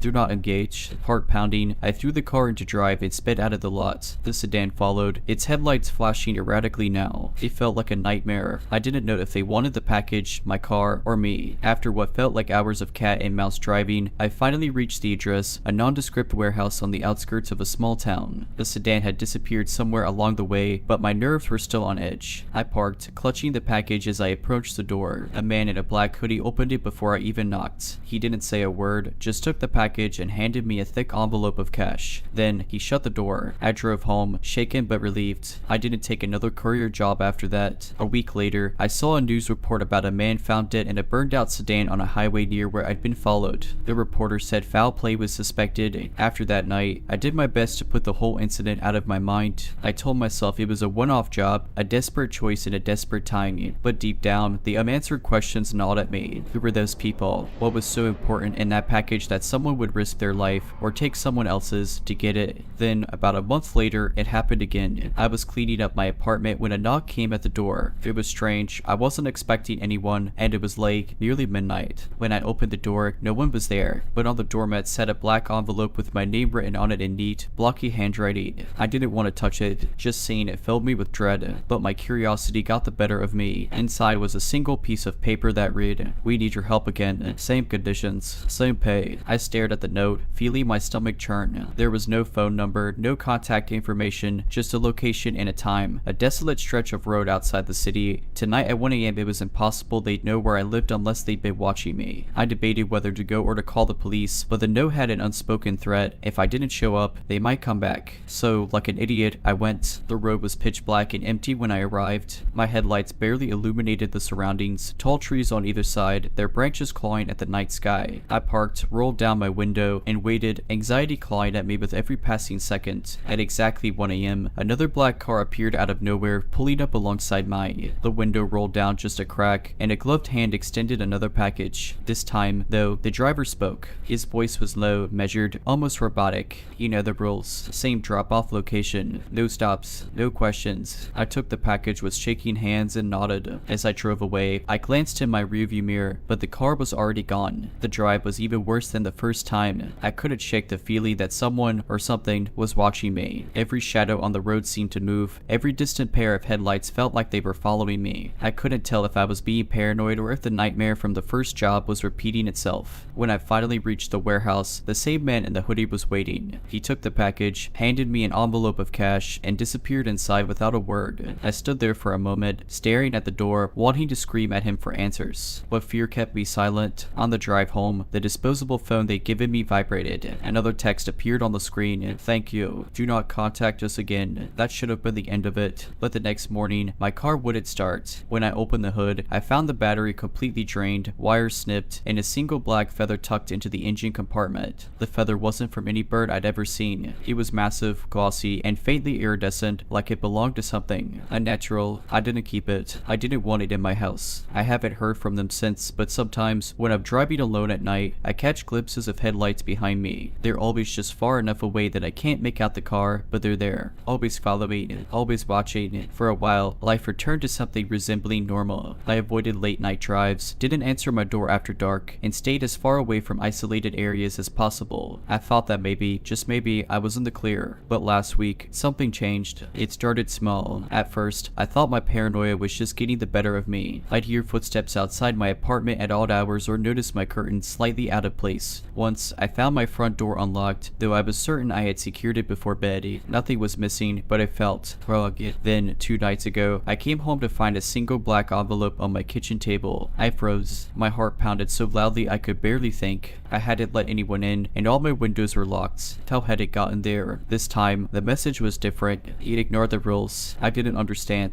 I hadn't contacted them. I hadn't spoken about the jobs to anyone. I followed their instructions to the letter, but as I stood there, staring at the note, I realized something terrifying. They didn't mean I had broken the rules. They meant someone else had. The next day, I started getting phone calls from unknown numbers. At first, I didn't answer, but after the third call, curiosity or stupidity got the better of me. I picked up, but there was only silence on the other end. No breathing, no static, just empty, suffocating silence. I hung up, but the calls kept coming every hour on the hour. Then, last night, I woke up to the sound of my apartment door creaking open. My heart stopped. I grabbed the closest thing I could find, a lamp, and tiptoed toward the living room. The door was wide open, swaying gently in the breeze, but there was no sign of anyone. My apartment was empty, eerily silent except for the sound of my own breathing. And then I saw it, another black envelope placed neatly on my coffee table. This time, it was accompanied accompanied by something else, a photograph. The photo showed me sitting in my car, gripping the wheel during one of the courier jobs. I recognized the highway and the look of panic on my face. The note inside the envelope simply read, "One last delivery." They didn't include a location this time. No instructions, no package, just a warning. I don't know what they mean by one last delivery, but the implication is clear. They're not done with me. Today, I packed a bag and left my apartment. I don't know where I'm going, and I don't know if running will even help.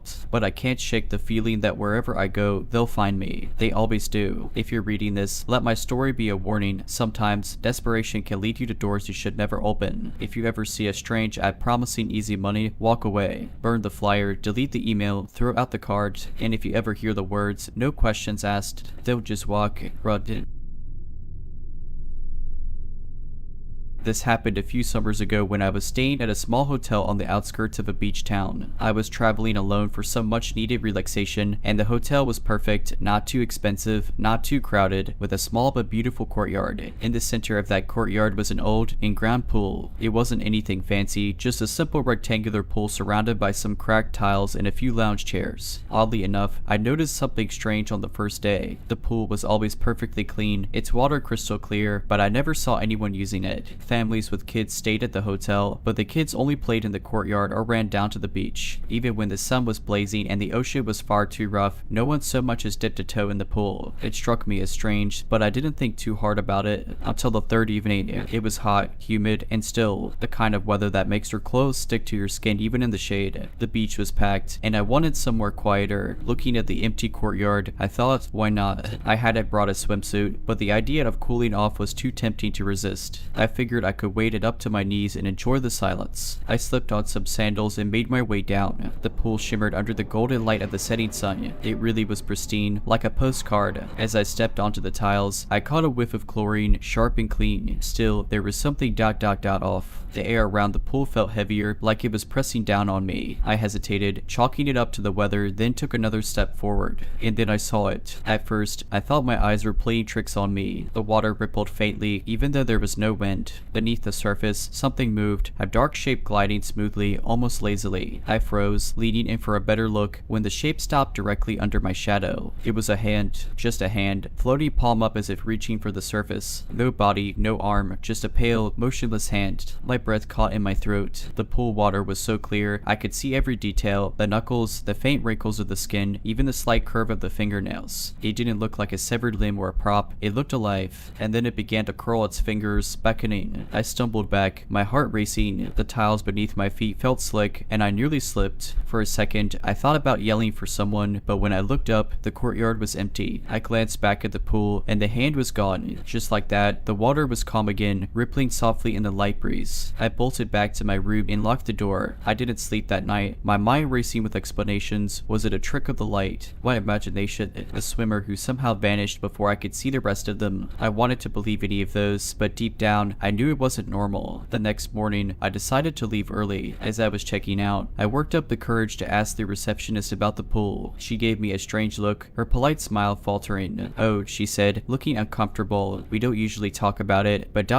most people don't use the pool. There've been complaints. I pressed, feeling my stomach twist. She hesitated, then leaned in slightly, lowering her voice. "Yes, I've seen things, felt things. We had someone say they were pulled under once, but..." She trailed off, shrugging as if to dismiss it. "It's an old pool. Probably just stories." I left without saying another word. For a while after that trip, I tried to forget about the pool. I told myself it was a combination of the heat, exhaustion, and maybe even dehydration that made me see things. But late at night, when everything was quiet, I'd find my mind wandering back to that courtyard and that pale, lifelike hand reaching up toward me. About 6 months later, I was scrolling through social media when I saw a post that made my stomach drop. Someone had shared an article about that same hotel, and the headline read, "Tourist drowns in hotel pool, mystery deepens." The article described how a young woman staying at the hotel had been found dead in the pool early one morning by a maintenance worker. The official cause of death was drowning, but what made the case bizarre was that the woman wasn't a swimmer and had a deep fear of water. According to friends she was traveling with, she refused to go near the pool for their entire stay. The article included a detail that made my skin crawl. There were no signs of a struggle or any obvious injuries. It was as if she had willingly walked into the water and just let herself sink. I couldn't couldn't shake the feeling that this wasn't a coincidence. The memory of that hand flashed in my mind. Was it possible it had been reaching for her, too, beckoning her like it had done to me? And what would have happened if I hadn't stepped back that day? Curiosity got the better of me, and I started digging. I searched online for any mention of the hotel or its pool, scrolling through forums, review sites, and obscure blogs. That's when I stumbled upon something chilling. A local history website had a short entry about the hotel, which had been built in the early 1960s. Apparently, before it became a hotel, the land had been a private estate owned by a wealthy couple. The story went that the wife had been found dead in the pool under suspicious circumstances. Some accounts claimed she drowned herself after a bitter argument with her husband, while others hinted at foul play. The husband sold the property soon after, and the estate was eventually converted into the hotel. But here's the kicker, there was a comment on the article from someone claiming to be a former employee of the hotel. They said the pool had always been a source of unease, even back when it first opened. Guests reported hearing splashing late at night when the pool was supposed to be empty. Some claimed they felt hands brushing against their legs when they swam. The hotel had apparently drained and refilled the pool several times over the years, but the strange occurrences never stopped. Reading this made my blood run cold. I wasn't just imagining things. There was something deeply wrong with that pool, and it wasn't going away. I don't know what's really happening there, and honestly, I don't want to know. I haven't been back to that beach town since, and I doubt I ever will. If you ever find yourself at a hotel with an empty pool that no one seems to use, do yourself a favor, stay away. Whatever's in the water ... you don't want it to notice you. For a while, I thought I was done with the story. It haunted me, sure, but I convinced myself that as long as I stayed far away from that hotel, it couldn't touch me. I was wrong. It started with the dreams. The first one wasn't particularly scary, just unsettling. I was standing in the courtyard again, staring at the pool. The water was calm and still, reflecting the faint light of a full moon. But as I approached, the reflection shifted. It wasn't the moon or the sky anymore. It was me staring back, but the face in the water wasn't quite right. My reflection didn't blink when I did, and the corners of its mouth curved into a small, knowing smile. I woke up drenched in sweat. My heart was pounding, and I told myself it was just a nightmare, nothing more. But the dreams kept coming, and they got worse. In one, I was standing on the edge of the pool, frozen in place, while the hand from before rose slowly out of the water. This time, it wasn't a Loey. More hands appeared, pale and bloated, reaching up, clawing at the air as if trying to escape. Their movements were jerky, unnatural, like marionettes on invisible strings. I wanted to run, but my feet wouldn't move. The hands grabbed my ankles and began to pull. I woke up gasping, my chest tight as if I'd been underwater. The sensation of cold, clammy fingers lingered long after I was awake. I started avoiding sleep, terrified of what I'd see next. The worst part, though, wasn't the dreams. It was the water. I began noticing puddles and strange places around my apartment. At first, I thought I was being careless, spilling water from the sink or leaving a glass tipped over. But the puddles were always in odd spots, the middle of my living room, under my bed, even on the seat of a chair I rarely used. They didn't make sense. Then came the sound. Late at night, when everything was quiet, I'd hear it, the faint, rhythmic slosh of water like someone treading in a shallow pool. It wasn't coming from the plumbing or outside. It was inside, close, always just on the edge of hearing. One night, I woke up to the sound of dripping. I sat up in bed, my heart racing, and saw a wet handprint on the wall next to my bedroom door. The fingers were long and thin, the print slightly smeared as if whoever left it had dragged their hand along the wall. I didn't sleep for the rest of the night. I couldn't take it anymore. I packed a bag and left my apartment the next morning, checking into a cheap motel across town. For the first time in weeks, I felt like I could breathe. I stayed there for 3 nights, and nothing happened. No puddles, no sounds, no dreams. I started to think I left whatever it was behind, but on the 4th night, I came back to my room to find the floor soaked. Water pooled around the base of the bed, the edges of my bag, and the soles of my shoes. My heart sank. I knew what this meant. I'm writing this now from another hotel, one much farther away. I've moved twice already, but it doesn't seem to matter. Wherever I go, the water follows. It's been quiet for the last few days, but I know it's only a matter of time before it starts again. I don't know what it wants, or why it chose me, but if you've read this far, please listen to me, don't ignore the signs. If you see a hand in the water, or hear splashing where there shouldn't be, walk away. Run if you have to. Whatever it is, it doesn't let go. This happened about 3 years ago when I worked as a night security guard at a water treatment plant on the edge of my city. It wasn't the most glamorous job, but it paid the bills, and the hours let me avoid the usual chaos of daily life. My shift was from 10 p.m. to 6 a.m., and most nights were uneventful. I'd patrol the perimeter, check the cameras, and occasionally log maintenance calls. The plant was huge, sprawling tanks, endless pipes, and humming machinery, all surrounded by a tall chain link fence topped with barbed wire. One night, just after midnight, the power went out. This wasn't unheard of, but it was rare. Usually, the backup generator kicked in immediately, but this time, nothing happened. The entire plant was plunged into darkness, the hum of machinery replaced by an eerie, all-encompassing silence. I grabbed my flashlight and radio, trying to stay calm. The main control room was at the far end of the facility, so I started making my way there to check the breaker panel. My flashlight cast long, jittery shadows on the walls, and every small sound, my footsteps, the rustle of my jacket, felt amplified. About halfway there, I heard something. It was faint, almost imperceptible at first, but it quickly grew louder, a metallic scraping, like someone dragging something heavy along the concrete floor. My heart raced. As far as I knew, I was the only one on duty. I called out, "Hello, is someone there?" My voice echoed back to me, but there was no response. The scraping stopped. I shone my flashlight in the direction of the sound, but the beam revealed only a maze of pipes and machinery. Still, I couldn't shake the feeling that I wasn't alone. I quickened my pace toward the control room, the unease growing with every step. When I finally reached the room, I found the breaker panel and saw that everything looked fine, no trip switches, no obvious issues. That's when I noticed the door to the electrical maintenance tunnel was slightly ajar. This was odd because I'd locked it earlier during my patrol. Taking a deep breath, I pushed the door open with my flashlight. The tunnel was narrow, lined with conduits and cables, and it stretched into the darkness. At the far end, I saw a faint, flickering light, like someone was using a weak flashlight or candle. "Who's there?" I called again, trying to sound authoritative. No answer. Instead, the light flickered once more and then went out. The metallic scraping started again, this time accompanied by a low, guttural sound, almost like a growl. I felt the hairs on the back of my neck stand up.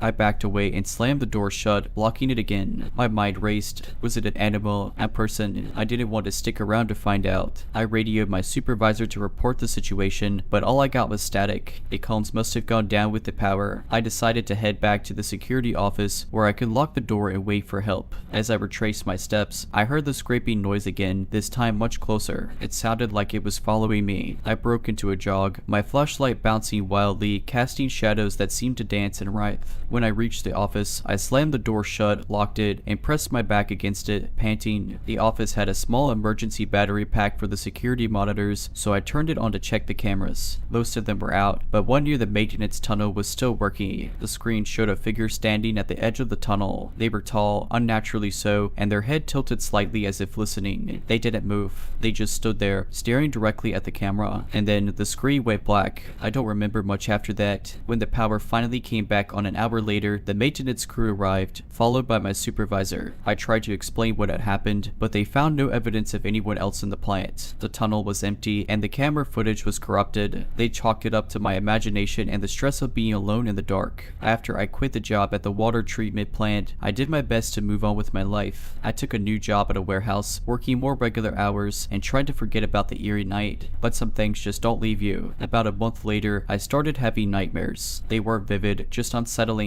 In the dreams, I was always back at the plant, wandering the tunnels. I could hear the metallic scraping and that low growling sound, but I could never see what was making it. Sometimes, I'd wake up drenched in sweat, convinced I'd heard the sound in my room. One night, I got a call from a former coworker at the plant. He sounded uneasy, almost scared, as he told me about a strange incident. The new night guard, my replacement, had gone missing. They found his flashlight and radio near the maintenance tunnel, but no sign of him. The last footage from the security cameras showed him walking toward the tunnel entrance. After that, just static. I wanted to dismiss it as a coincidence, but I couldn't shake the feeling that it was connected to what I experienced. My coworker pressed me for details about why I left so suddenly, but I couldn't bring myself to tell him everything. What could I say? That something not entirely human might be lurking in the tunnels. A few weeks after that call, things got worse. One evening, while I was home alone, the power went out. At first, I thought it was a simple outage, but when I looked outside, the other houses on my street still had their lights on. That's when I heard it, the unmistakable sound of scraping metal, faint but growing louder. It was coming from somewhere inside my house. I froze, my heart pounding. I grabbed my phone and turned on the flashlight, scanning the room. The sound seemed to be moving, growing closer. I backed into a corner, clutching my phone. When I saw it, a shadow too tall and too thin to be a person, flickering just at the edge of the light. Its head tilted, just like the figure on the camera. I don't remember screaming, but my neighbors told me they heard me. One of them called the police, who found me huddled in the corner of my living room, shaking and unable to speak. There was no sign of anyone else in the house, but the officers noticed long, deep scratches on the hardwood floor, trailing from the back door to where I had been standing. After that, I couldn't stay in the house. I moved in with a friend and eventually left the city altogether. I've tried to rationalize it. Maybe it was stress, paranoia, or some elaborate prank. but deep down, I know better. After moving to a new city, I thought I'd finally left it all behind. The nightmares became less frequent, and for the first time in months, I started to feel like myself again. I avoided dark places, made sure every door and window was locked, and kept lights on in every room of my apartment. I even bought a dog, a big, protective German Shepherd named Max, thinking he'd keep me safe and give me peace of mind. For a while, everything seemed fine. Max was a great companion, and I started to believe the thing, whatever it was, had stayed behind. But deep down, I couldn't shake the paranoia. Every so often, I'd feel like I was being watched, like there was something just out of sight, waiting. Then, about 6 months after the last incident, it happened again. One night, I was walking Max in the park near my apartment. He was late, around 11 p.m., but the park was well lit, and I wasn't far from home. Max was usually calm and steady, but that night, he was restless, his ears perked up, and he kept stopping to sniff the air, growling low in his throat. "What is it, buddy?" I whispered, trying to keep my voice steady. I scanned the park but didn't see anyone. The paths were empty, and the trees barely moved in the light breeze. Then, Max stopped dead in his tracks. His growl turned into a snarl, and he barked, a deep, ferocious sound that echoed through the quiet park. I followed his gaze and saw it. In the shadows beneath a cluster of trees, there was a figure. It was tall, impossibly thin, and its head was tilted at that same unnatural angle. The shadows seemed to cling to it, like it was part of the darkness itself. I froze, every instinct screaming at me to run, but my legs wouldn't move. Max lunged forward, barking furiously, straining against the leash. The figure didn't flinch or retreat. It just stood there, watching, and then it stepped closer. The way it moved wasn't right. It didn't walk. It seemed to glide, the shadows bending and stretching around it. The scraping sound started again, faint but unmistakable, like metal dragging against concrete. "Let's go, Max." I finally managed to choke out, tugging on his leash. He resisted for a moment, still barking, but then he turned and ran with me. We sprinted out of the park, my heart pounding so hard I thought it might burst. I didn't look back. When we got home, I locked every door and window, turned on every light, and sat in the corner of the living room with Max at my side. He wouldn't stop growling, his eyes fixed on the front door. I stayed awake all night, clutching a kitchen knife and jumping at every little sound. By morning, Max had calmed down, but I hadn't. I knew it wasn't over. Over the next few weeks, things escalated. I started finding scratches on my apartment walls, long, deep gouges that weren't there before. Max became more anxious, barking at nothing and refusing to go near the windows. My neighbors started complaining about strange noises coming from my unit at night, scraping, growling, and the sound of heavy footsteps. But I wasn't making those sounds. One night, I woke up to Max barking furiously at the bedroom door. When I turned on the light, I saw them scratches, fresh and deep, carved into the inside of the door. Whatever it was, it had been inside my apartment while I slept. I couldn't stay there anymore. I packed a bag, grabbed Max, and left that night, driving with no destination in mind. I've been living out of motels ever since, never staying in one place for more than a few days. Max and I are always on edge, always looking over our shoulders. And the worst part, it's not just the sounds or the scratches anymore. Sometimes, in the corner of my eye, I see it, a shadow that's too tall, too thin, and tilts its head just so. It's always there, watching, waiting.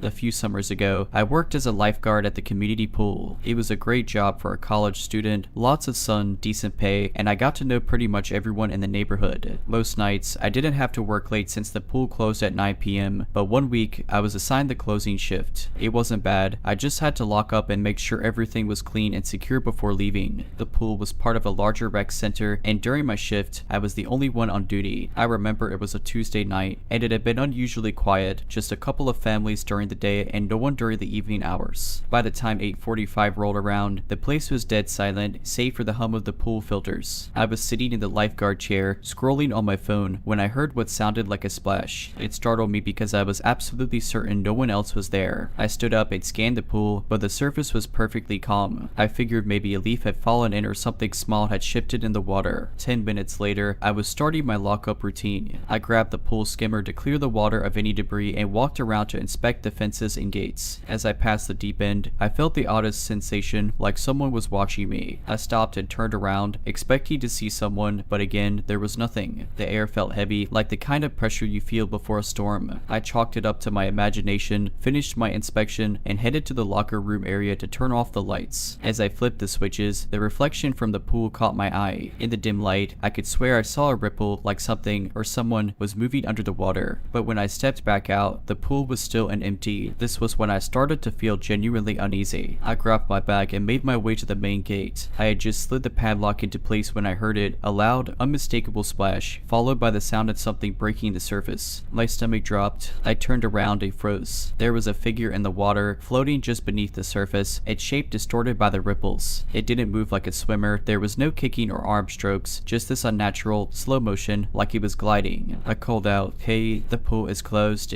You can't be in there." The figure stopped. Slowly, its head broke the surface, and I'll never forget what I saw. It wasn't a person, not entirely, at least. Its face was pale, almost translucent, with large, hollow eyes that reflected the faint glow of the pool lights. It didn't say anything. It just stared at me, unblinking. My fight or flight instincts kicked in, and I ran to my car without looking back. I locked the doors, started the engine, and sped out of the parking lot. The next day, I told my manager what happened. He laughed it off, saying the pool was probably haunted. Apparently, there was a rumor about a drowning years ago, but I'd never heard it before. The thing about that experience is that it didn't end when I sped away that night. For the next few days, I felt like I was being followed. At first, I brushed it off as paranoia, but small things started to happen that made me second guess myself. The night after the incident, I was lying in bed, replaying everything in my head. Just as I started to drift off, I heard a faint dripping sound. At first, I thought it was coming from the bathroom, but when I got up to check, the faucets were dry. The sound continued, rhythmic and deliberate, and it seemed to be coming from somewhere closer, like inside my room. I looked around but found nothing. It stopped after a few minutes, but I barely slept that night. The next morning, I noticed something strange. My swimsuit, which I'd left hanging to dry in the bathroom, was soaking wet again as if it had just come out of the pool. I hadn't used it since my shift, so there was no reason for it to be wet. I told myself it was probably just damp from the humidity, but deep down, I knew that wasn't it. Things escalated the following evening. I was watching TV when I heard a splash from outside. I live nowhere near a pool or water, so the sound immediately put me on edge. I went to the window and peered out into the yard, but there was nothing unusual, just the shadows of trees swaying in the wind. Then I saw it, a faint, wet footprint on the concrete outside my back door. It was small, like a child's, but distorted, as though it had been made by something not entirely human. I slammed the curtains shut and spent the rest of the night curled up on the couch, lights on, TV playing softly in the background to keep me company. I couldn't shake the feeling that something was out there, waiting. The final straw came 3 nights later. I was asleep when I was jolted awake by a loud banging sound.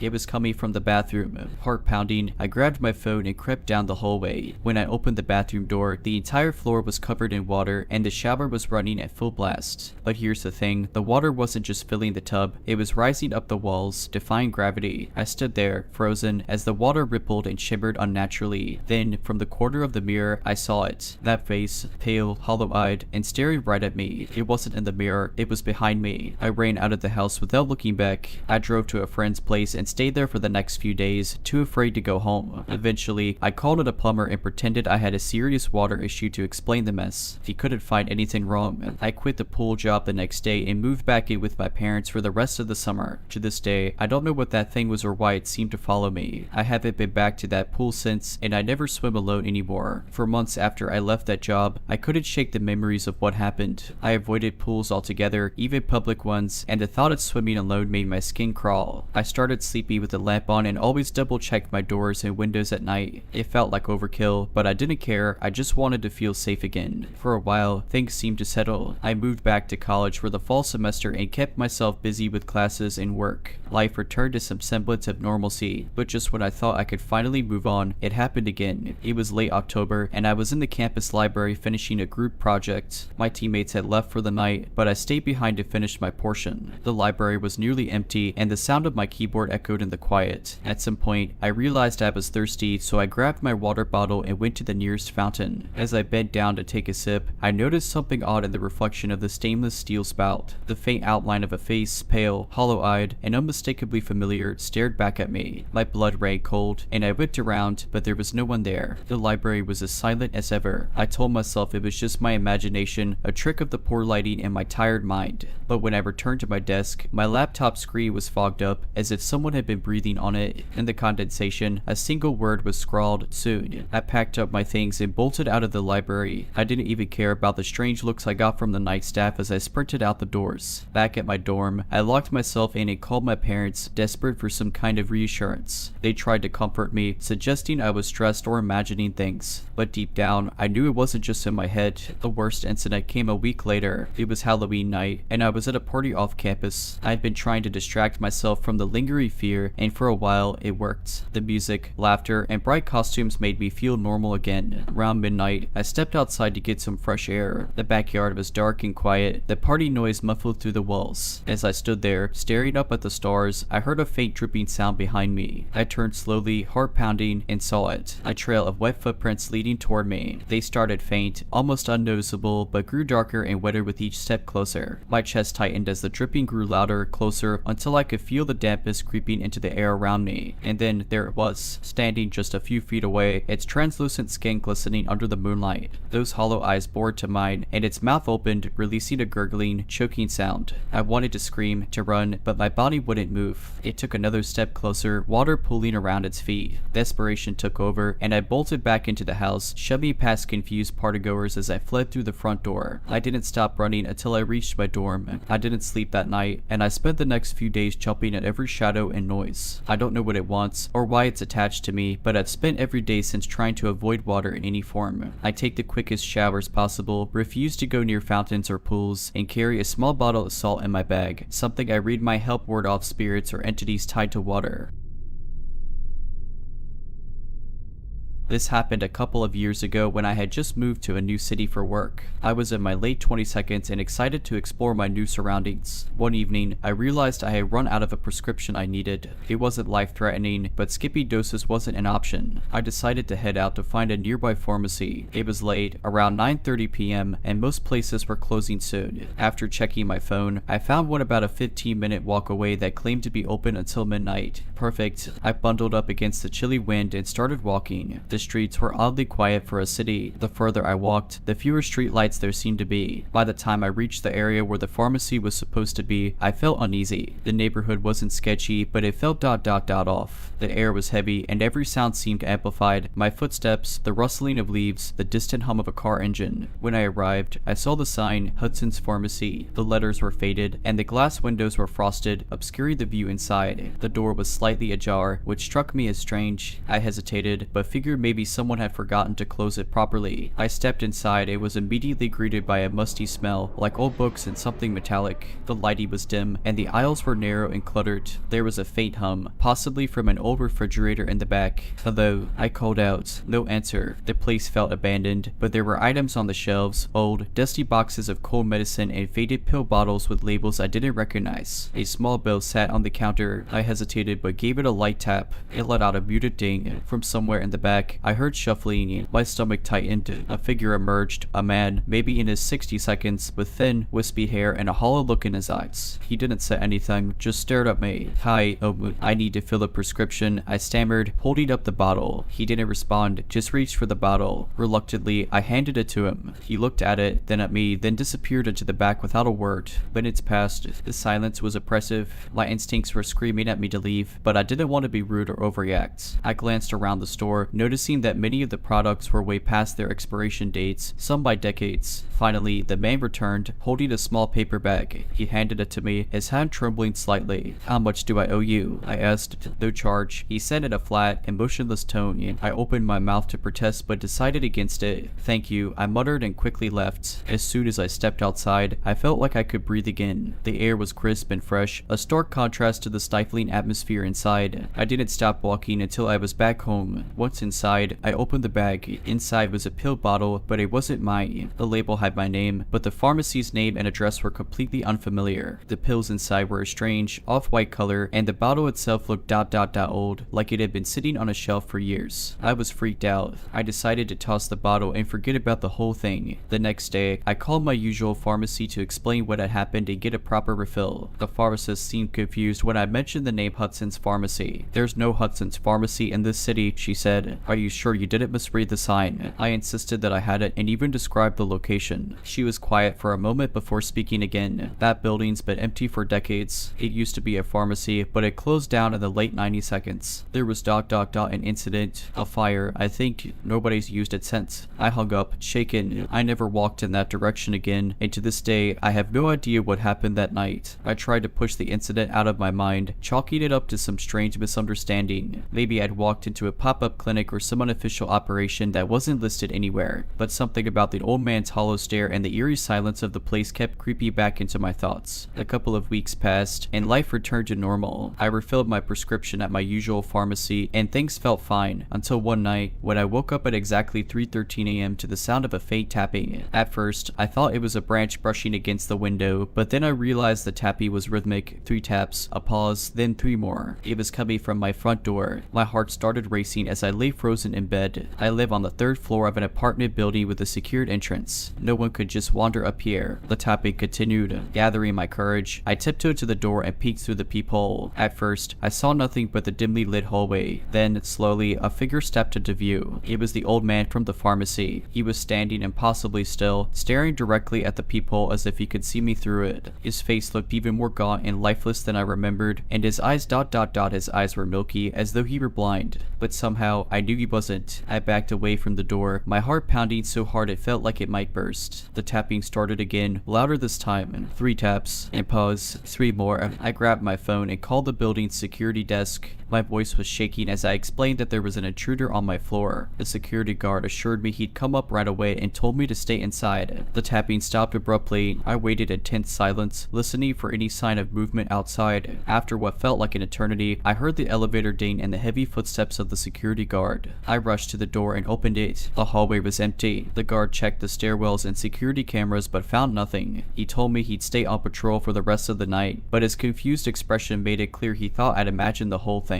I didn't sleep at all that night. The next day, I couldn't shake the feeling of being watched. At work, on the bus, even in my own apartment, I felt like someone or something was just out of sight. Then, the dreams started. They weren't nightmares, exactly, but they were unsettling. I'd find myself back in Hudson's pharmacy, wandering the aisles, unable to find the exit. The old man would appear, his hollow eyes locking onto mine, and he'd whisper something I couldn't understand. I'd wake up in a cold sweat, my sheets damp and twisted. One morning, I woke to find the same paper bag from the pharmacy sitting on my kitchen counter. I hadn't brought it in, I was sure of that. My apartment was locked, and there was no sign of a break-in. Inside the bag was the same strange pill bottle, only this time, the label had no name. It was blank. That was the last straw. I packed a bag and stayed at a friend's place for a few days while I tried to figure out what to do. I even considered moving, but the lease made it difficult. After a few weeks, things seemed to settle down. The strange tapping stopped, and I stopped having the dreams. I convinced myself it was all some bizarre coincidence, maybe even stress-induced. But then, last week, I was scrolling through my phone when I got a notification, a new text message from an unknown number. It was a picture of Hudson's pharmacy. I froze, staring at the message. My hand shook as I tapped on the unknown number, hoping there might be some explanation. But when I tried to call, the line didn't connect. The number didn't even seem valid. It was as if the message had appeared out of thin air. I tried to rationalize it. Maybe it was someone playing a cruel joke, someone who knew about my experience. But I hadn't told anyone except my closest friend, Jenna, and she wouldn't have done something like this. That night, I couldn't sleep. I sat on my couch with all the lights on, clutching my phone like a lifeline. Every creak of the apartment made me jump. Every shadow on the wall seemed to move. Around 2 a.m., my phone buzzed again. Another text. This time, it was a photo of my building. The shot was taken from the street below, angled up toward my apartment window. I dropped the phone like it burned me. Fighting a rising wave of panic, I crept toward the window and peeked out. The street was empty, the usual city hum eerily absent. But as I scanned the area, I spotted a figure standing under the street lamp across from my building. It was the old man. He didn't move. He just stood there, his face tilted upward, looking directly at my window. My stomach churned as I stumbled back, my mind racing. How had he found me? How was any of this even possible? I called the police, my voice trembling as I explained what was happening. The dispatcher assured me they'd send someone over, but by the time the officers arrived, the old man was gone. They took my statement, but I could tell they thought I was overreacting. fine. One of them even suggested I install better curtains to help me feel safer. After they left, I considered packing a bag and leaving town entirely, but where would I go? The unease followed me like a shadow. No matter how far I ran, I couldn't shake the feeling that the old man, or whatever he was, would find me. The next day, I decided to face my fear head on. It was reckless, I know, but I couldn't live like this anymore. I needed answers. I called in sick to work, grabbed my keys, and drove back to the location of Hudson's Pharmacy. When I arrived, my stomach sank. The building was boarded up, the windows covered with wooden planks that looked like they hadn't been touched in decades. The faded sign was still there, but the door was sealed tight, and weeds grew thick around the base of the structure. It looked completely abandoned. I walked around the perimeter, searching for any sign that someone had been there recently. Nothing. It was as if the place I had visited that night didn't exist, or at least, not in the way I remembered it. But as I turned to leave, I noticed something wedged between the boards covering the front door. A single, weathered piece of paper. I pulled it out, my hands trembling. It was a prescription slip. My name was printed at the top, along with today's date. The medication listed wasn't what I normally took. It wasn't even a real drug. It was just a series of numbers and letters that made no sense. Scrawled at the bottom, in handwriting that looked jagged and uneven, were 3 words: "Don't come back." I didn't need to be told twice. I dropped the slip and ran to my car, my heart pounding like a drum. As I drove away, I glanced in the rearview mirror. For a brief moment, I thought I saw the old man standing in the pharmacy's doorway, watching me leave. That was months ago. I've since moved to a different city, changed my phone number, and cut ties with anything that might lead back to that night. So far, I haven't received any more messages, and the dreams have stopped. But sometimes, late at night, I'll wake up to the faint sound of tapping. It's probably nothing, just my mind playing tricks on me. At least, that's what I tell myself. Alright, but that's it. I hope you enjoyed this video. If you did, make sure to subscribe to my channel, like this video, and comment something down below. But as always, Have a nice day.